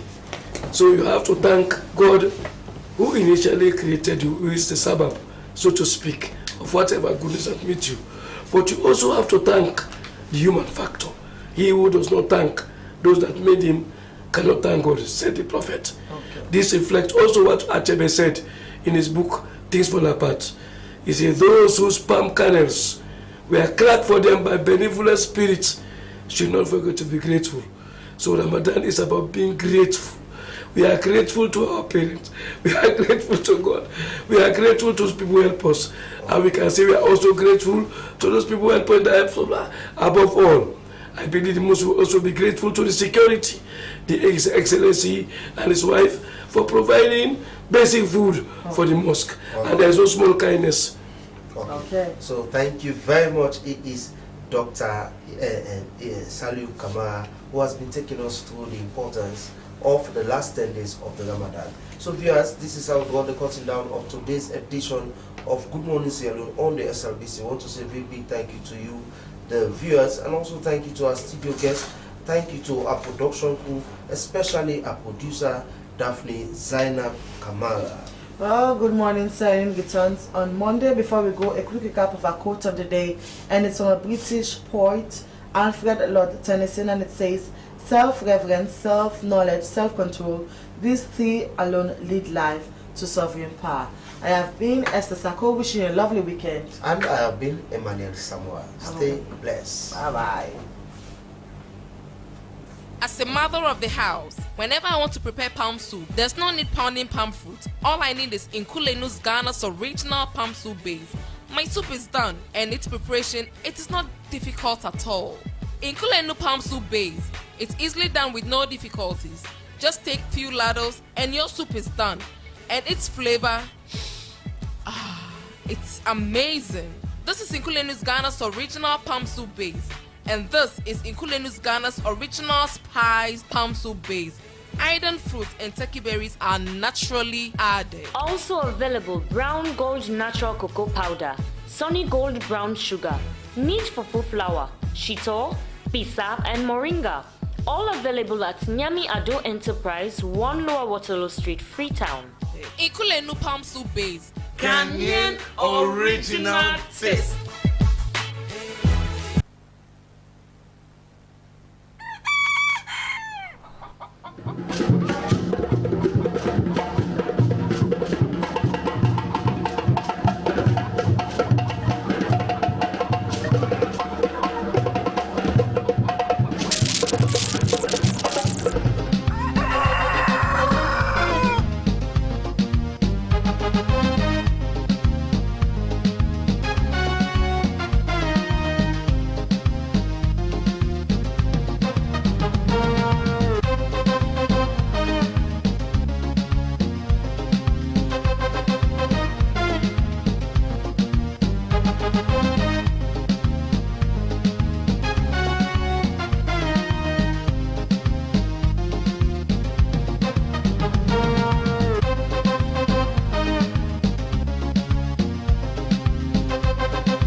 Highwoods Institute, looking to advance in accounting, business management, or digital proficiency.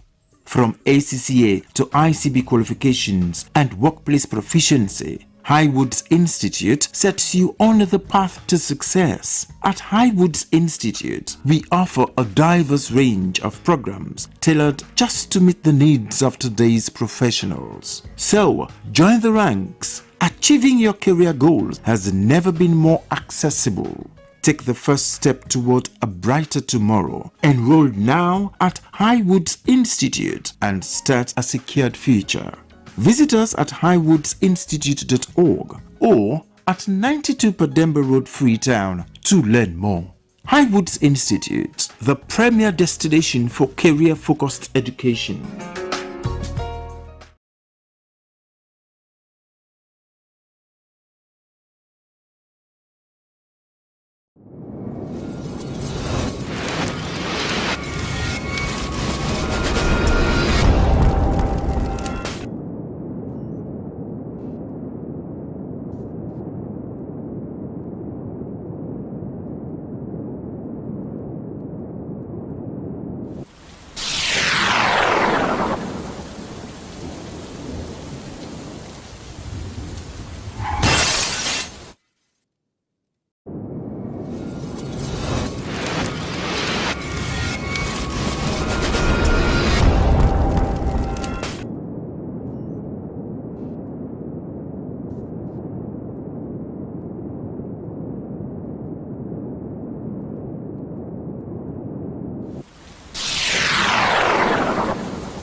This is News Brief on the Hour on the Sierra Leone Broadcasting Corporation. I am Esther Sako. Sierra Leone has joined the global community in observing World Oral Health Day, an annual event dedicated to raising awareness about oral hygiene and health. This year's theme, A Happy Mouth is a Happy Mind, emphasizes the connection between oral health and overall well-being, encouraging individuals to prioritize their dental care. Connaught Hospital's dental surgeon, Dr. George Julian Helba, highlighted the challenges of oral health care in Sierra Leone, where services for the oral health remains limited and mostly privatized, and the critical shortage of dental professionals. As a result, many Sierra Leoneans, particularly children and adults, suffer from preventable conditions like dental caries and periodontal diseases. With 90% of the global population experience oral diseases in their lifetime, health experts are calling for increased government support and public awareness to improve access to dental care. A national fund for public health interest media has officially been launched at the New Brookfield Hotel in Freetown to foster democratic governance and accountability and to strengthen the role of public interest media in Sierra Leone. The launch of NAFBIN stems from the outcomes of a national conference held in 2022, which culminated in a comprehensive action plan designed to enhance media practices in the country. Among the 7 recommendations documented, Recommendation 6B specifically called for the establishment of a national action plan for the media, underscoring the vital need for a robust and accountable media landscape as a cornerstone of democracy. The fund will provide necessary financial support to media organizations and journalists committed to delivering high-quality, unbiased reporting that serves the public interest. It will facilitate training and capacity building initiatives for journalists, helping to equip them with the skills needed to investigate and report on critical issues affecting communities across the nation. And health and immunization financing has seen a significant increase over the last few years, but expert analysis reveal that this is not only happening at varying degrees, it is also hugely donor dependent. In response, Health Alert and partners have launched the advocacy to increase financing for immunization and primary health care projects. The project seeks to boost domestic resource mobilization and timely disbursement of funds for immunization and primary health care across the country, with a focus in 5 districts. The project has 6 objectives, but it will focus on 3 in the first phase, which is going to run for a year, advocating for increased domestic resource mobilization and entirely timely payments towards immunization and primary health care. The program manager extended program on immunization, Dr. Desmond Madakambai, underscored the significance of immunization in saving lives, especially that of children. While the Ministry of Health does receive a lot of donor support, Dr. Kambai said it will still not be enough, that there was a need to mobilize more domestic financing. Well, that's it for News Brief on the Hour from the Sierra Leone Broadcasting Corporation with me, Esther Sako. Have a wonderful day. Bye-bye.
Assalamu alaikum wa rahmatullahi wa barakatuh, dear brothers and sisters. Welcome to the special session, which I pray bi'idhnillahi ta'ala will be a means by which you are sufficiently prepared for the best nights of the year. May Allah subhanahu wa ta'ala accept your Ramadan. May Allah azza wa jal accept your qiyam. And may Allah subhanahu wa ta'ala make you amongst those who catch Laylatul Qadr and who observe it imanan wa ihtisaban, as the Prophet ﷺ said, with faith and seeking the reward. And may Allah azza wa jal allow this one night of yours to be greater than lifetimes of worship. Allahumma ameen. Before we get started, alhamdulillah, as we get into the last 10, there is so much that's going on at the Yaqeen channel that it might be hard for you to get through it all. So first and foremost, when it comes to the Ramadan series, you might notice that the theme changes in the last 10. It's almost like a mini series within the series. So if you've been watching the other side, the last 10 are about salvation. And so we went through the barzakh from this side, and then we went into when a person goes into the barzakh, did they make it or not?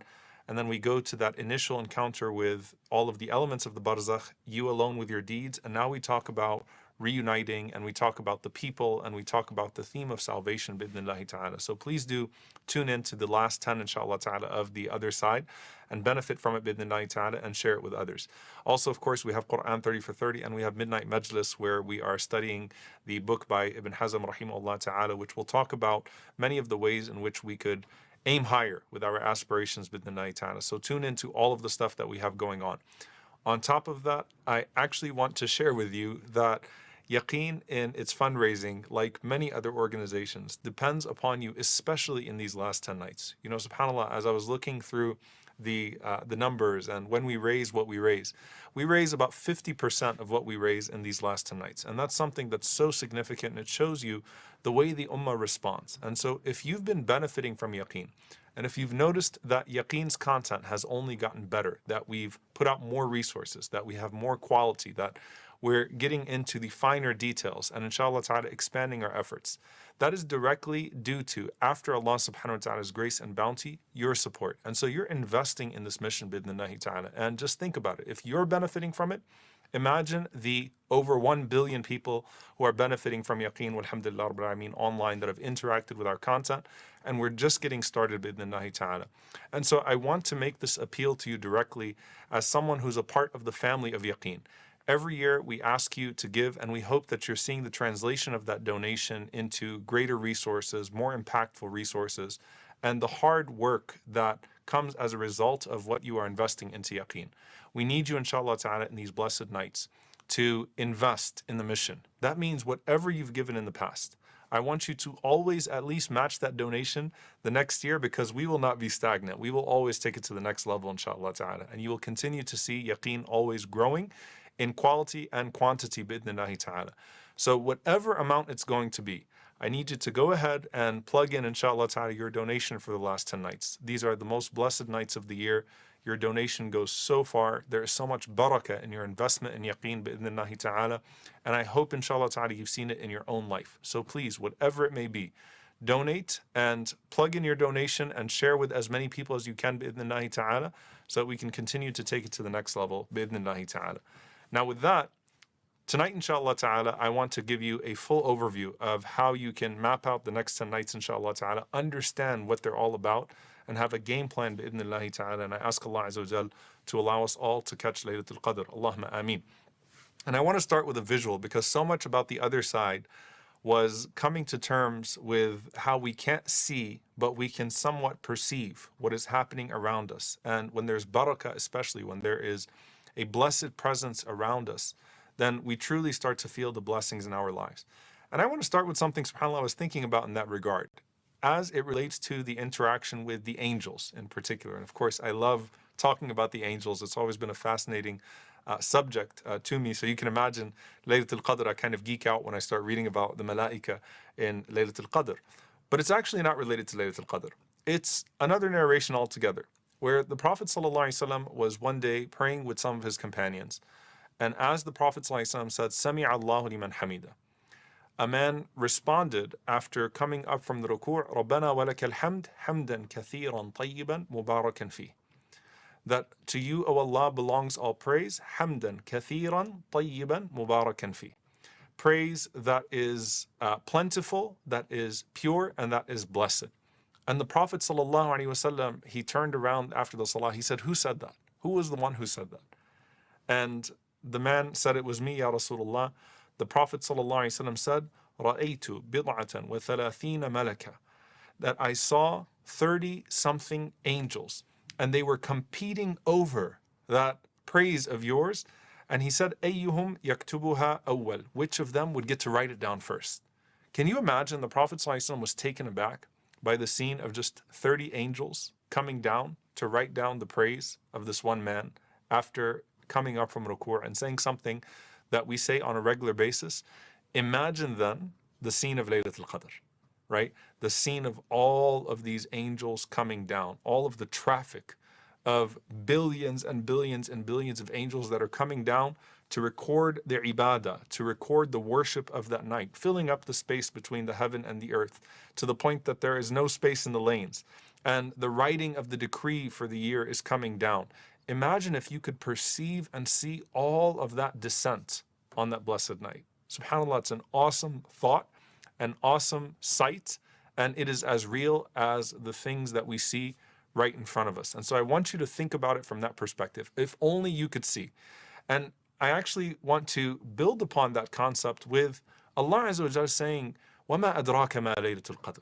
Like, what would cause you to know what Laylatul Qadr is? How amazing Laylatul Qadr is? Because had Allah Azza wa Jalla not told us about Laylatul Qadr, then how would we be able to distinguish it from any other night?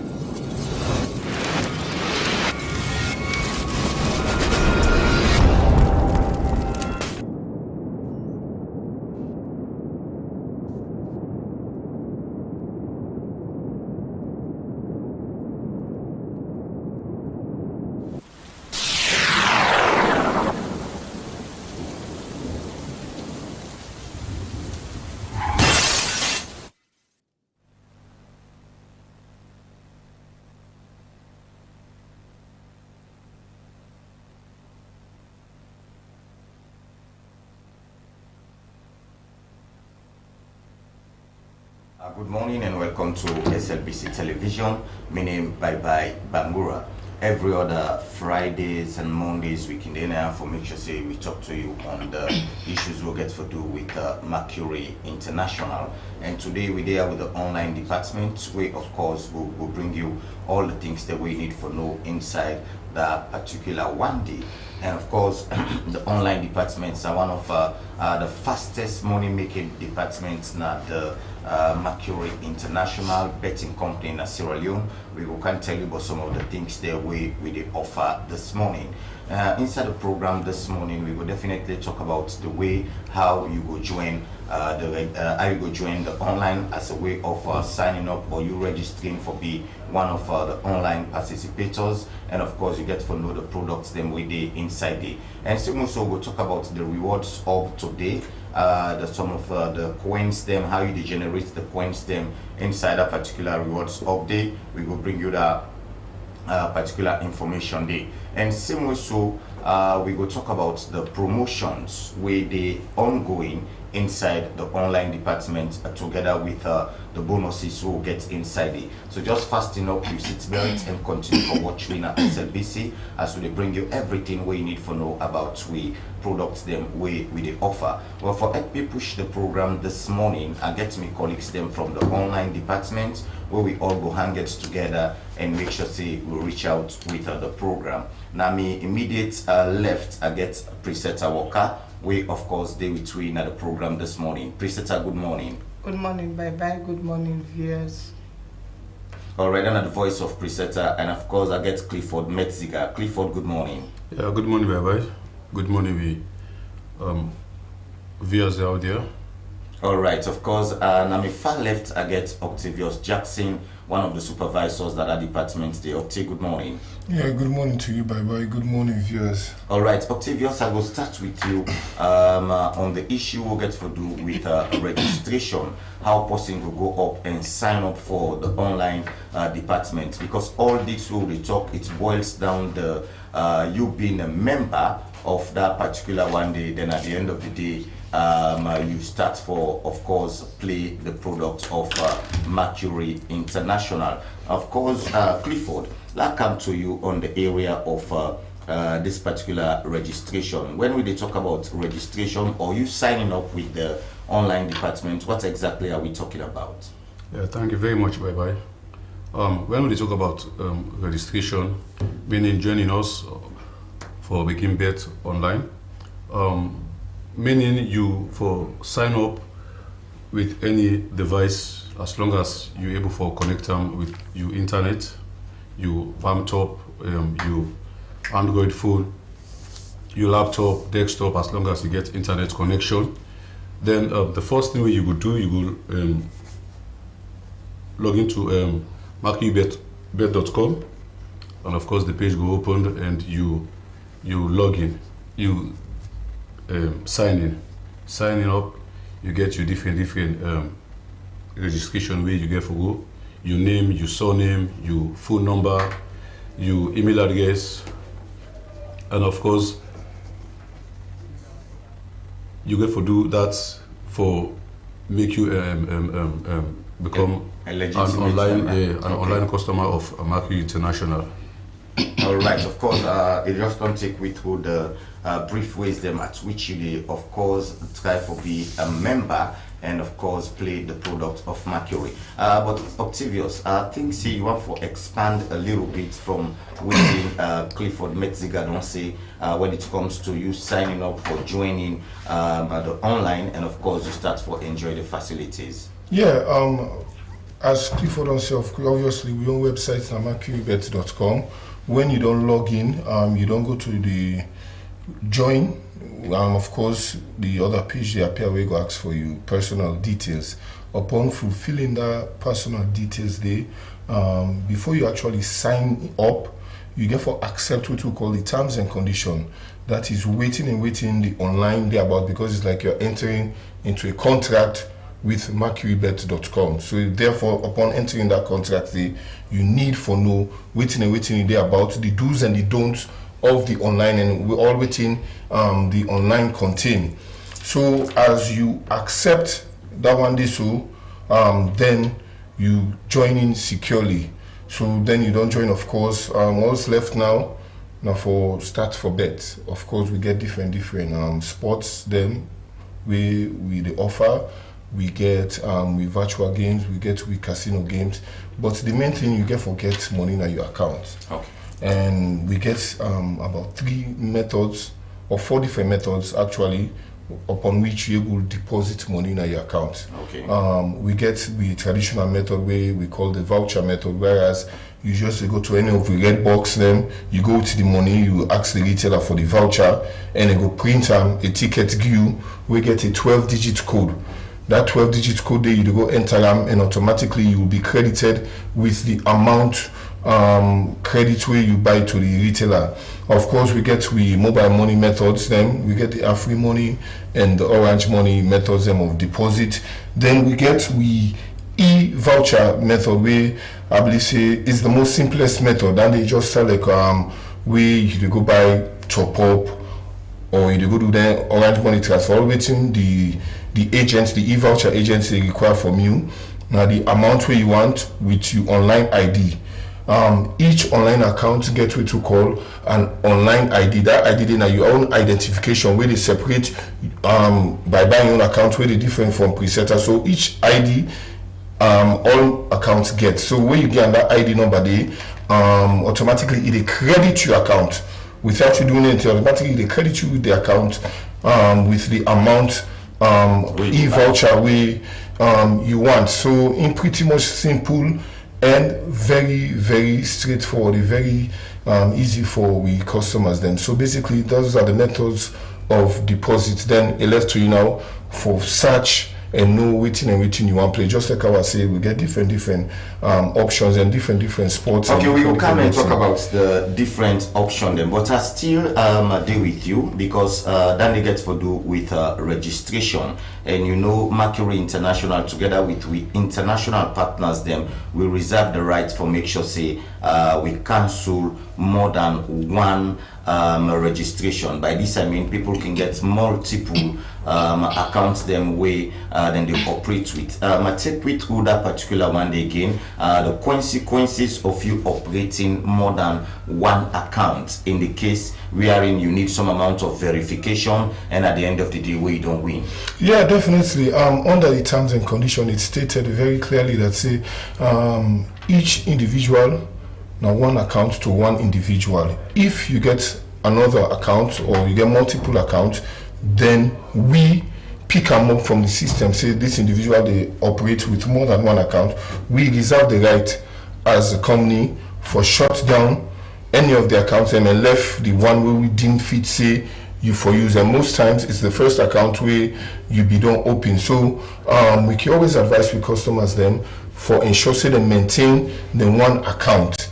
If for any reason, maybe you forget your password or you log in details, or for any other reason you see and say you're not able to access your account, or your account to give you any issue, you can come to we back and definitely we go resolve whatever issue you get with that account today. But according to the law or the bylaws of the online, it's prohibited for an individual forget more than one account. And if we find out say you get more than one account, we reserve the right for close any of the accounts then we would deem necessary for close. All right, of course, you watch Mercury Hour on SLBC television, and this is the weekend's edition. My name na Bye Bye Bangura.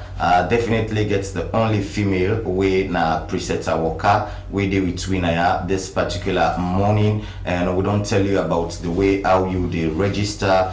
We don't bring her up to speed with you the consequences of you getting more than one account within that mean, because all those accounts are definitely identified, and no go identify you twice at the same time. You know, you just can't be in two places at major times at the same time. Now that's me could advise you say use you one account, stick and stay with that particular account. There is a lot of benefits them of you operating a single account. If we take the rewards up to consideration, the activities of you now the online can be rewarded through that particular rewards update. So if you definitely become so consistent with your single account, that one day alone will make you generate a lot of coins them. And the other benefit of you operating a single account, now where you go don't win in terms of identification. Let's say me na Bye Bye Bangura, and of course I get all me IDs them for identify me, say me na the individual, then I get another account where I the operate with name Baizo. You know, and inside that Baizo account I go win plenty money there. How can they identify me as Baizo when I have no document to the effect? You know, there comes in the push and pull, there comes in the delay, there comes in the frustration, because at times when you don't win, you don't look at them say, oh, this money for deal with me and enough forthcoming, then at the end of the day you will become so frustrated. And Mercury no want with customers therefore be frustrated. Now that's make they bring the information very close to your doorstep, or whosoever you watch SLBC television, for let you know say some of them things then they prohibited, and Mercury reserve the rights for make sure say them particular accounts then the way they operate with more than one for cancel anyone when them deem fit. Imagine the one who don't get money now in them go cancel. You know how it will feel. So a word for a wise is quite sufficient, and we hope say we customers they already watch we now wise customers them, and then go adhere to the rules of engagement. And presenter, I'll come to you. Let we look at the areas of the customer base. You know, now we don't tell customers they how for register. We don't tell them waiting for Apple. We operate with more than one account. Which you would tell them say let them continue for Play Mercury through the online, and make sure say they use the platform there for register and become members of the online department. Thank you, Mr. Bye Bye. Well, I would like to tell the customers then say, where you don't register your online account, just so like how my boss don't say where you register, make sure say where you register na the account. And one thing we want follow we una know, where you register your account, where you don't open your account, make sure say that you password the let it be to you safe, because so many problem then they can say some man don't go into my account, and some man they say now me one green they use my account, which of course now you one green hold your phone, but maybe that 2 seconds or that 5 minutes you don't left your phone, now that person know your account, your password, so it will go inside your phone with in your phone. In your phone, they use your phone, in upload, you do what you want to do, because you know your password to your account. So make sure say when you don't register, you don't open market account. Make sure say your password be with yourself, and make sure say every details now you self get them. Let next person know, let you not go inside your account, because for example, if you don't win you 2 million, somebody go inside your account, you go take the 2 million. You don't know. Tell now when you want carry the now. Somebody don't go there, don't go take you 2 million, which of course the password you don't share and to another person. So we dey plead to the customer then say that account the way you open the online account, let open, let it be your personal account, let it be you one green and you one green for nobody your account. All right, of course, that they tell you about you personal engagement with your mercury products them, and that's alone again very much serious, considering you don't win millions of leons, or you don't win thousands of leons, then you left your phone careless, then at the end of the day possible know your account enter, they go withdraw through Afri money, you go send a new Afri money number, then of course the money can't withdraw on your behalf. If they send an orange money, they same also withdraw on your behalf. So keep your details them very much close to your chest and make them so personal, and you don't get that one from preset worker. But Clifford, we no go deny Mexiga, we not talk about the promotions we ongoing. We get the end of season promotions, and we also get the Vegas promotions we get for do with Keke as the star prize for them particular promotions. Then so this morning tell customers for grab the opportunity and make good use of good things. Yeah, customer out there, and I tell them council, and of course the online department of Market International, they out now with big promotion, big promotion. We I believe see no other betting company no ever offer. Okay, at the moment they go with the 2 big recent promotions there right now. We are the Easter Vegas promotion. We already start from February and get for end after the Easter holidays. We get for do the draws for whosoever get for fortunate for win the items that we did, and of course we get the other promotion. We are the end of season promotion. We start from January and get for end July 1st. Now they get for do the draw.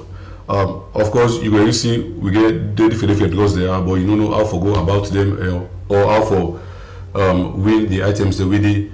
Now then draws they are, and of course the Easter Vegas promotion. We get we brand new Keke, we are the star prize. We get Okada, we get Samsung phones then we get form of free bets we get for you. Now you account at the end of the day for bets and get more chance for win more, and of course the end of year promotions as well. If get star prize winner Keke helmet, bike with helmet, another bike without helmet. We get generator. Of course the Easter Vegas promotion you not get generator, but the end of season promotion you get generator and Samsung phones them, and of course with the free bets them. But the difference for the 2 promotions there also, of course with the Easter Vegas promotion, with the Vegas, of course we almost see with Vegas games there. Now then we online instant games them. Now then we Vegas games them you get for play. And of course make sure say from Monday to Sunday you deposit at least 100 euros minimum. Then you turn over them, you get more coins. Of course you know say we in our Vegas games in an instant, and you go there on 24 hours. So the more you play, the more you generate more coins them or points them. We go get for qualify at the end of the day for you win any of we promotions them. Then of course the end of year promotion, end of season promotion, sorry, we in on sports games them. Of course you go play on football, basketball, volleyball, and all the rest of the sports games them. And itself, you go make sure say from Monday to Sunday, at least you play 10 tickets. With minimum, you go stake per ticket na 10 loans. So at the end of the day, you will, now the same 100 loans you get for deposits inside the week, and make sure say them bets the way you bet so for you end of season promotion. Make sure say cash out from them. When we say cash out, probably you do 5 teams and probably 3 teams don't already win for you, or 4 teams don't win for you. You left 1 team, you go play hotel the next few days, and we don't do cash out option. Then you end up for withdraw that money, cash out that money, automatically that tickets they don't void. And of course, for use with free bet, they go give free bet too. Then you use that for play any of the games today. It's na void. Okay, all right. Of course, I don't take you to some of the do's and don'ts them we get for do with them particular 2 promotions today. So what you need now for grab the opportunity and make sure say you bet on them particular products. Then they will they offer. We get the Vegas, and of course same way so we get that of the end of season promotion. And that particular end of season promotion day, like how you am from Medziga, that gets for do with plenty football business, plenty basketball, plenty volleyball, plenty lawn tennis. You just name it. Any other sport where you feel say you go able bet on, that will be readily available for you inside them particular one day. They continue for watching SLBC television, the program where you watch na Mercury Hour, inside Mercury Hour, where they tell you about we Lotto, where they offer 6 times a day. We form the backbone of Mercury International through the red boxes of Mercury. We make it referred to as the legal fastest money making machines. They are legal because we operate under the frame laws of the country. They are fast because within a twinkle of an eye then they give you money, and because of them a machine now I make them very much authentic, and then they come out from Mercury International, the #1 sports betting company in the country. We don't get yagba for pay you at all. You win billions of leons, we're gonna pay you billions of leons instant without any blemish. We don't there around for over 17 years on operation at this particular country. Then we follow all the rules of engagement, paying with customers, we adhere to we corporate social responsibility. All those things put together, and I make we #1 for all the reasons. Octavius, come to you. We don't get waiting get for do with that particular promotion, and I think say Medziga really hammer the information. Let me deviate a little bit and talk about the rewards hub.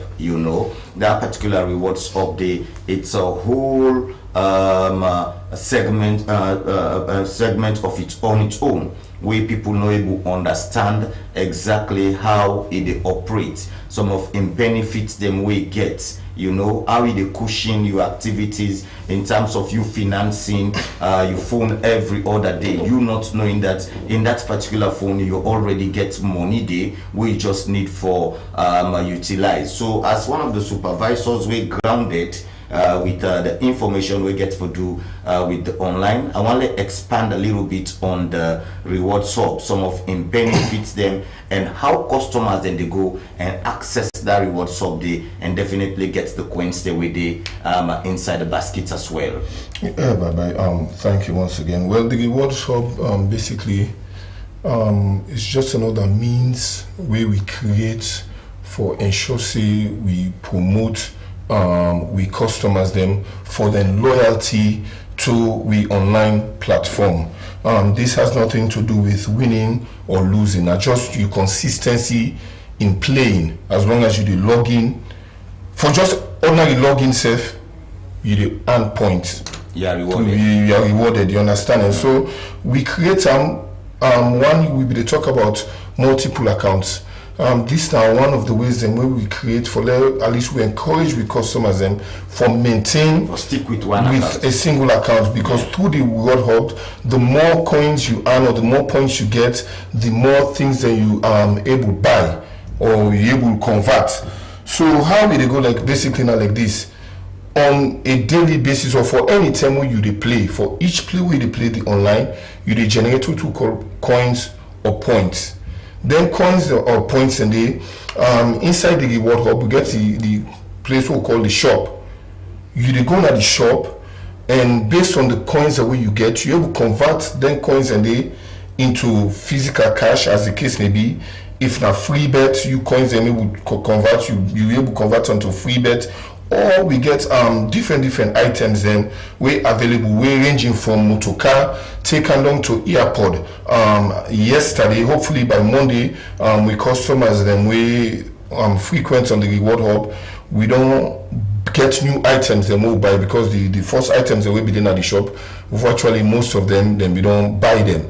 So we upload them with new items. Then we get phones, we get earpods, we get watches, we get Wi-Fi, different things. Then we customers and they able to buy. Of course, we get cash as well. It depends to how many coins you get. So basically, just maintain your account, the play, and you the earning coins there. But at the same time, we create what we call a challenge. This challenger, they enable you for earn coins at a faster rate. For now, we get what we call daily hub challenge, with daily reward hub challenge, whereas we start on the 17th of March, they run up to the 24th of March. And for today, for example, I'll just take today, we just say place 20 bets, each with a minimum of 6 leons on Ronaldinho scores. Ronaldinho scores are one of the games, virtual games that we available. Then automatically you earn 250 coins. That's the daily challenge for today. So just imagine, so whether you win on the bet, whether you win, as long as you don't make you 20 bets of 6 leons, then you don't get 250 coins. If you win, another added advantage as well. So basically, we want to encourage the customers then let them check the reward hub. The reward hub, if they use your Android phone, when you do on the website, at the bottom of the page, you see on the outside near the bet slip, outside you see bet slip. Also, you see my bets. You see the reward hub in the middle. Just click on reward hub. Then you're able to see how many coins you don't earn. Then from them coins and they inside that next page, they say challenges. Inside they say shops. Just click on the shop. Then you see the different items that were available at the shop. We're able to convert with the coins them where you get, and the items in there you collect them now. We Walpole Street office at the online department. Okay. Just yesterday we get a customer we come. We if you know say about the reward hub. You don't get about 67,000 coins, and we get a phone, Samsung phone. We be there up for 60,000. So the customer end up converting coins and he take home the Android phone within coins and way. If you just imagine, if you know say it gets the amount of coins, so you just convert them and you take home the phone. So you see how beneficial the online platform is. So basically, what we try to tell customers then, everybody is a winner through Mercury Bet, regardless of how much you win or whether you win or they win. But as long as you play, the main important thing is you get for the play. And based on how you play, now so you do get the coins. The more you play, the more coins you earn. Okay. All right. Of course, we don't get that one day from the reward sub. President, let's come to you now. This gets for do with the customer base. All those things where Octavius don't submit, and the submission of Metziga, they're all so beautiful. Imagine you winning the keke, how you go feel for just 100,000 leons. Imagine you go to the reward sub without you even knowing, say you get this particular money where they already, and the things them where you get. So how you would tell customers for grab the opportunity within at the online and hold the online with a 2-1, and at the end of the day continue for enjoy the benefits? Thank you. Bye. One thing we make you like for the customers there, make you in a Kumbra office. So the online department of Mercury International, and they play to the customers them. Make sure say you grab the online. Let yourself go enjoy this opportunity of Mercury office, anything at the online, just grab a normal. The one thing where you for know, imagine look the promo we would get right now where they go. Yeah, keke. We get keke. 100,000 don't make you winner. You don't win one green keke where you don't be a boss for yourself. You don't get an office for yourself. You don't get this keke so you don't get this Okada bike. You don't get this telephone. You don't get the generator. Imagine the light business now where they can right now. You don't get generator now. You also it's simple. Just grab number. Be a part of Mercury online. Online you go benefit so many things. Then you go na the reward up. You play once you play online. You win or you know win or you don't reward. Okay. So grab this opportunity with a plea to the customers of Mercury International. Grab this opportunity and make sure say you be part of the online. Online are sweet thing on lose not daily. Lose not in online are all for win because imagine the reward of you play, you don't win, you lost. You get something. Okay. Once you don't get this coin, so man not nobody reward up. Okay. But where they can office or we go na streets, who they do we market in a street, who they meet them, who talk to them. So man they change the coin for them to money, don't they play back. So grab this opportunity, please, customer. All right, of course, you don't get them from the only lady between at the studio this morning where a presenter worker and they tell you about you grabbing the opportunity. And I just want to lay emphasis on that because if you definitely grab the opportunity, you go feel the pleasure way in a Mercury International. Remember, say when it comes to lotto dealings and sports betting in Sierra Leone, no one does it better than we do. Imagine we offer you 6 times a day with lotto products them, you know, and at the same time we get for you with football betting, what we call the bookmakers department. Of course, in get 100% bonus in the long list and the mega list fixtures, and we get half with most goals, both team to score. We get all them particular fixtures and they all now for you. And when we talk about we online, wow, the games they're very much interesting. And now the one where they rock the city,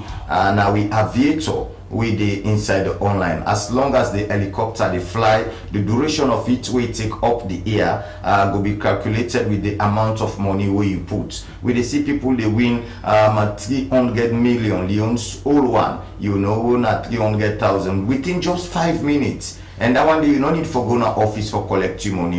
You would transfer your money. If na orange money they use, you withdraw for yourself within yourself by yourself. You know, if na Afri money they use, they do the same thing. And if you look at them, say before kind of office, let them facilitate your payment for you. That also can be done by the #1 betting company. So what you they wait for? Sign up this morning, and of course continue for play every other day. But Octavius, time not to we party now. Definitely, let me just look at this issue we get to do with the e-voucher. You know, you mentioned the e-voucher, and some people they look at that method, they say, oh, when I go to the retailer, I ask him for the e-voucher, he asks me for my ID, which means I don't give out my personal information we get for do with me online. So they can find it so difficult with the e-voucher agents them and that of the customer. So take me through that particular one day, the e-voucher, and the points them at which people they will get the e-voucher. And if you have to become an e-voucher agent,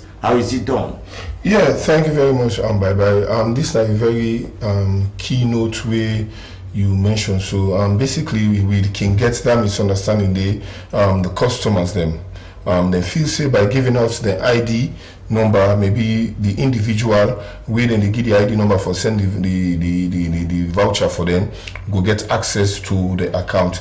I just want to assure with customers and say by giving your ID, you are 100% safe. You not get non-bearing with you online account. You just had a query, you they give you telephone number for top up. You know me say where they give telephone number for top up, then the other course where they get access to your WhatsApp or your Facebook or no. So we get what we call the login details. Okay. The login details will different from your ID. Way different from your online ID. You login details and they give us in access to your account. you ID na just you identification for no say yes na bye Bangura na your own online account this, Preset Waka na your own online account this, Clifford Mexica na your own online account this. So they not get actually no bearing at all. It's very fast, it's reliable, and again it's 24 hours up and running. You wake the morning, as long as you get access to the agent, you call and say, hey, send for me 100,000 e-voucher, 100 million e-voucher. But someone will say the e-voucher not too popular. By so I mean the points them at which then they sell them. So if an individual want for become an e-voucher agent, because sometimes they watch we now and you know say there is commission also of you being an agent. How is it done? Well, for now, not that it's not popular.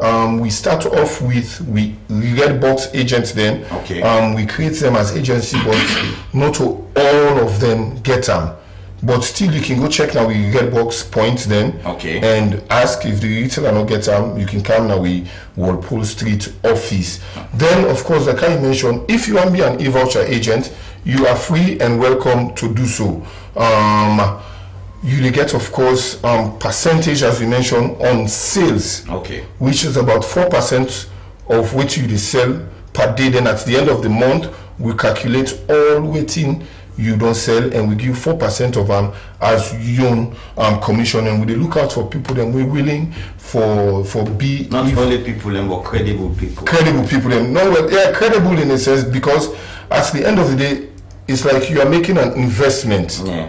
Because now you invest, then at the end of the month you collect, you give from the turnover from your investment, you get commission from it. So it's left to you. You can come meet we now we Walpole Street office, or you call me on the number 080-732-720, 080-732-720. That is our online number, or you call me on my official number 077-96-96-99, 077-96-96-99, and we go willingly set up for you and show you how it operates and how you get your commission at the end of the month. All right, of course, we don't talk go, we don't talk come this morning, and this morning we definitely stretch them for you.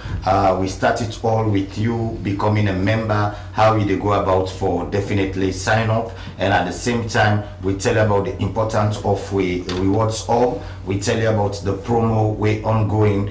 Presenter will come and tell you the usefulness of you definitely grabbing the opportunity where they come now the online department. Well, of course, on behalf of Mercury International and me myself, one for which we Sierra Leone Stars the very best, as we've been definitely beat Guinea-Bissau by 3-1 under the dispensation of Mohamed Kalon. And of course, on the 25th of this month, we will definitely dinner Egypt, and we play the Pharaohs of Egypt. At its stand presently, with this second at that particular group day for going at the World Cup, we are on 8 points, you know, and Guinea-Bissau who beat yesterday, we there on 6 points. We've been there on 5 points. So when we beat them, we don't go on 8 points. And at the end of the day, Egypt win at the leaders of that particular group. Then they on 10 points.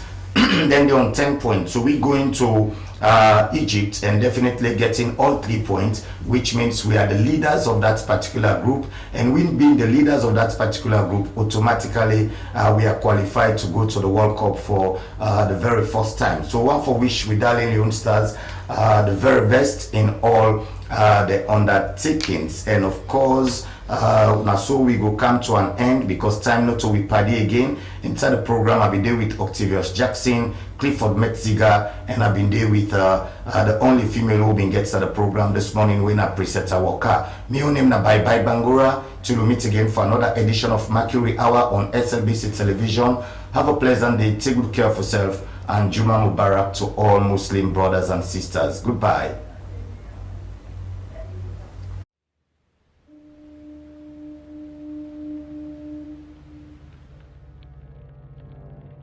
A place cannot produce poems. It can only not prevent them. And Freetown is good at that, for Freetown has its own sudden elegances. People are slow to leave it, quick to return. And there are others who come for a year or two and stay for a lifetime, sensing that they found a city that is in the world, yet sufficiently on the edge of it to have a different resonance. Let me tell you something about this city. All of us, we're all just passing through, and we've all been here forever.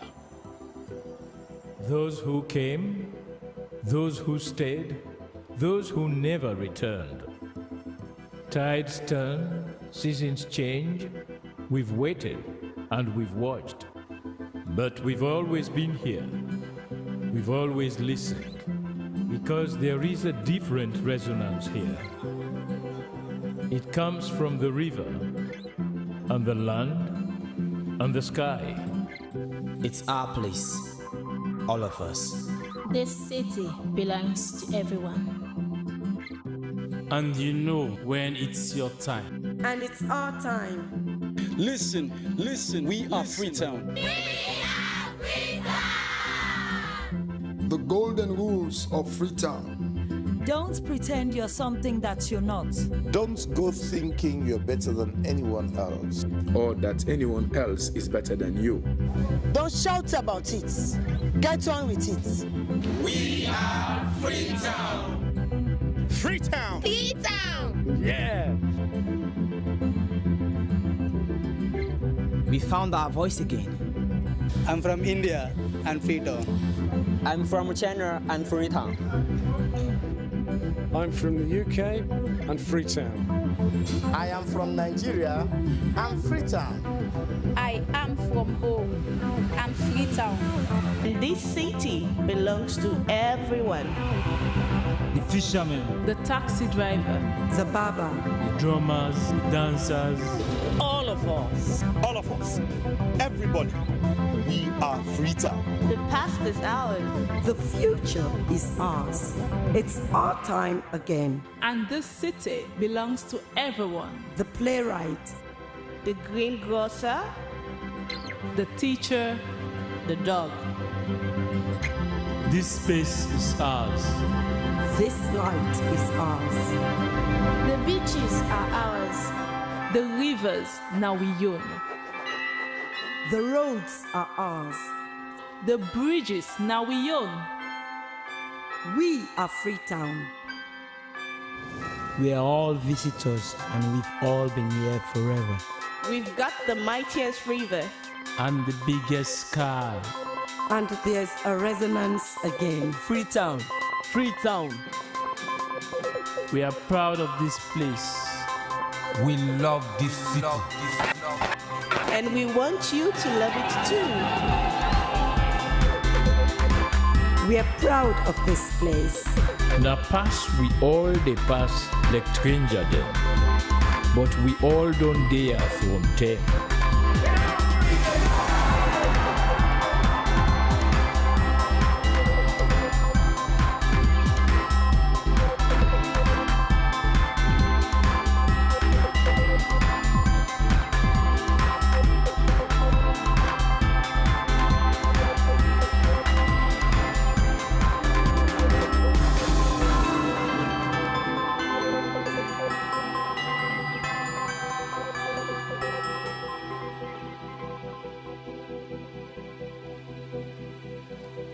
Come here, and you'll feel it, that end of the line sense of freedom. Say yes. Come on from now, what feel?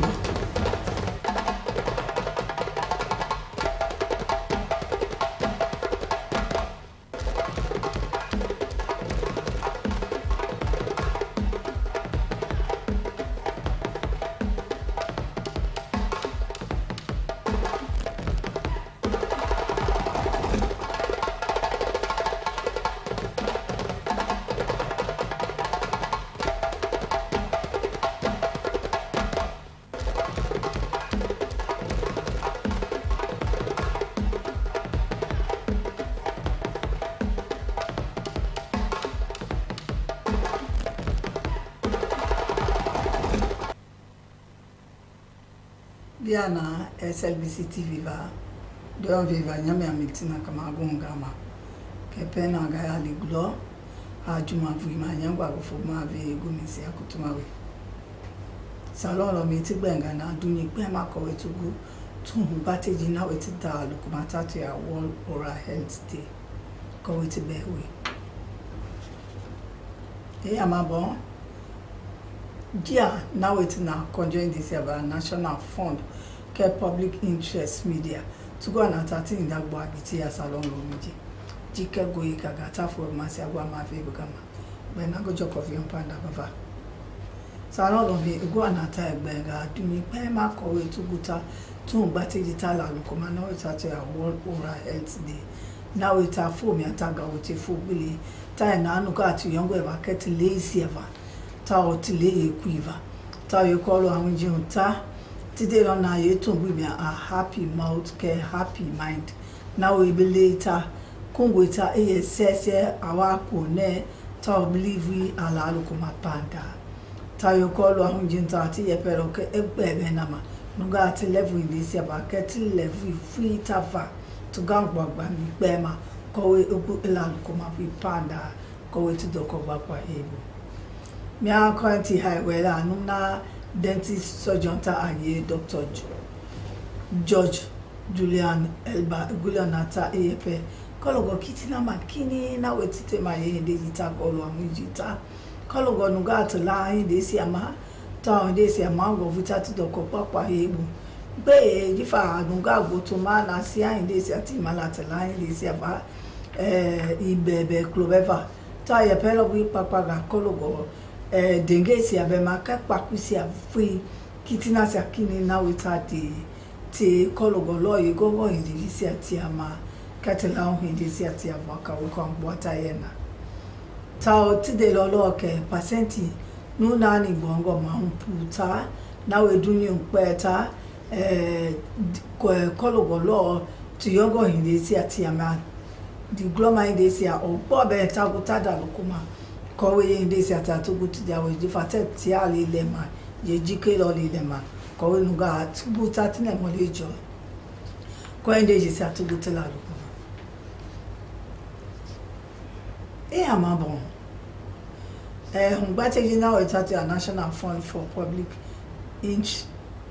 Interest Media kabena ngbate epikisi atugwa na atida lokumamia dawe Bufis Hotel Salon Tibu kowe to doc governance bambita go edoko bagwa we saksa bambita yena kowe ti afonu gase ma but agima idesi ati am ministry ta ho obe vage bambita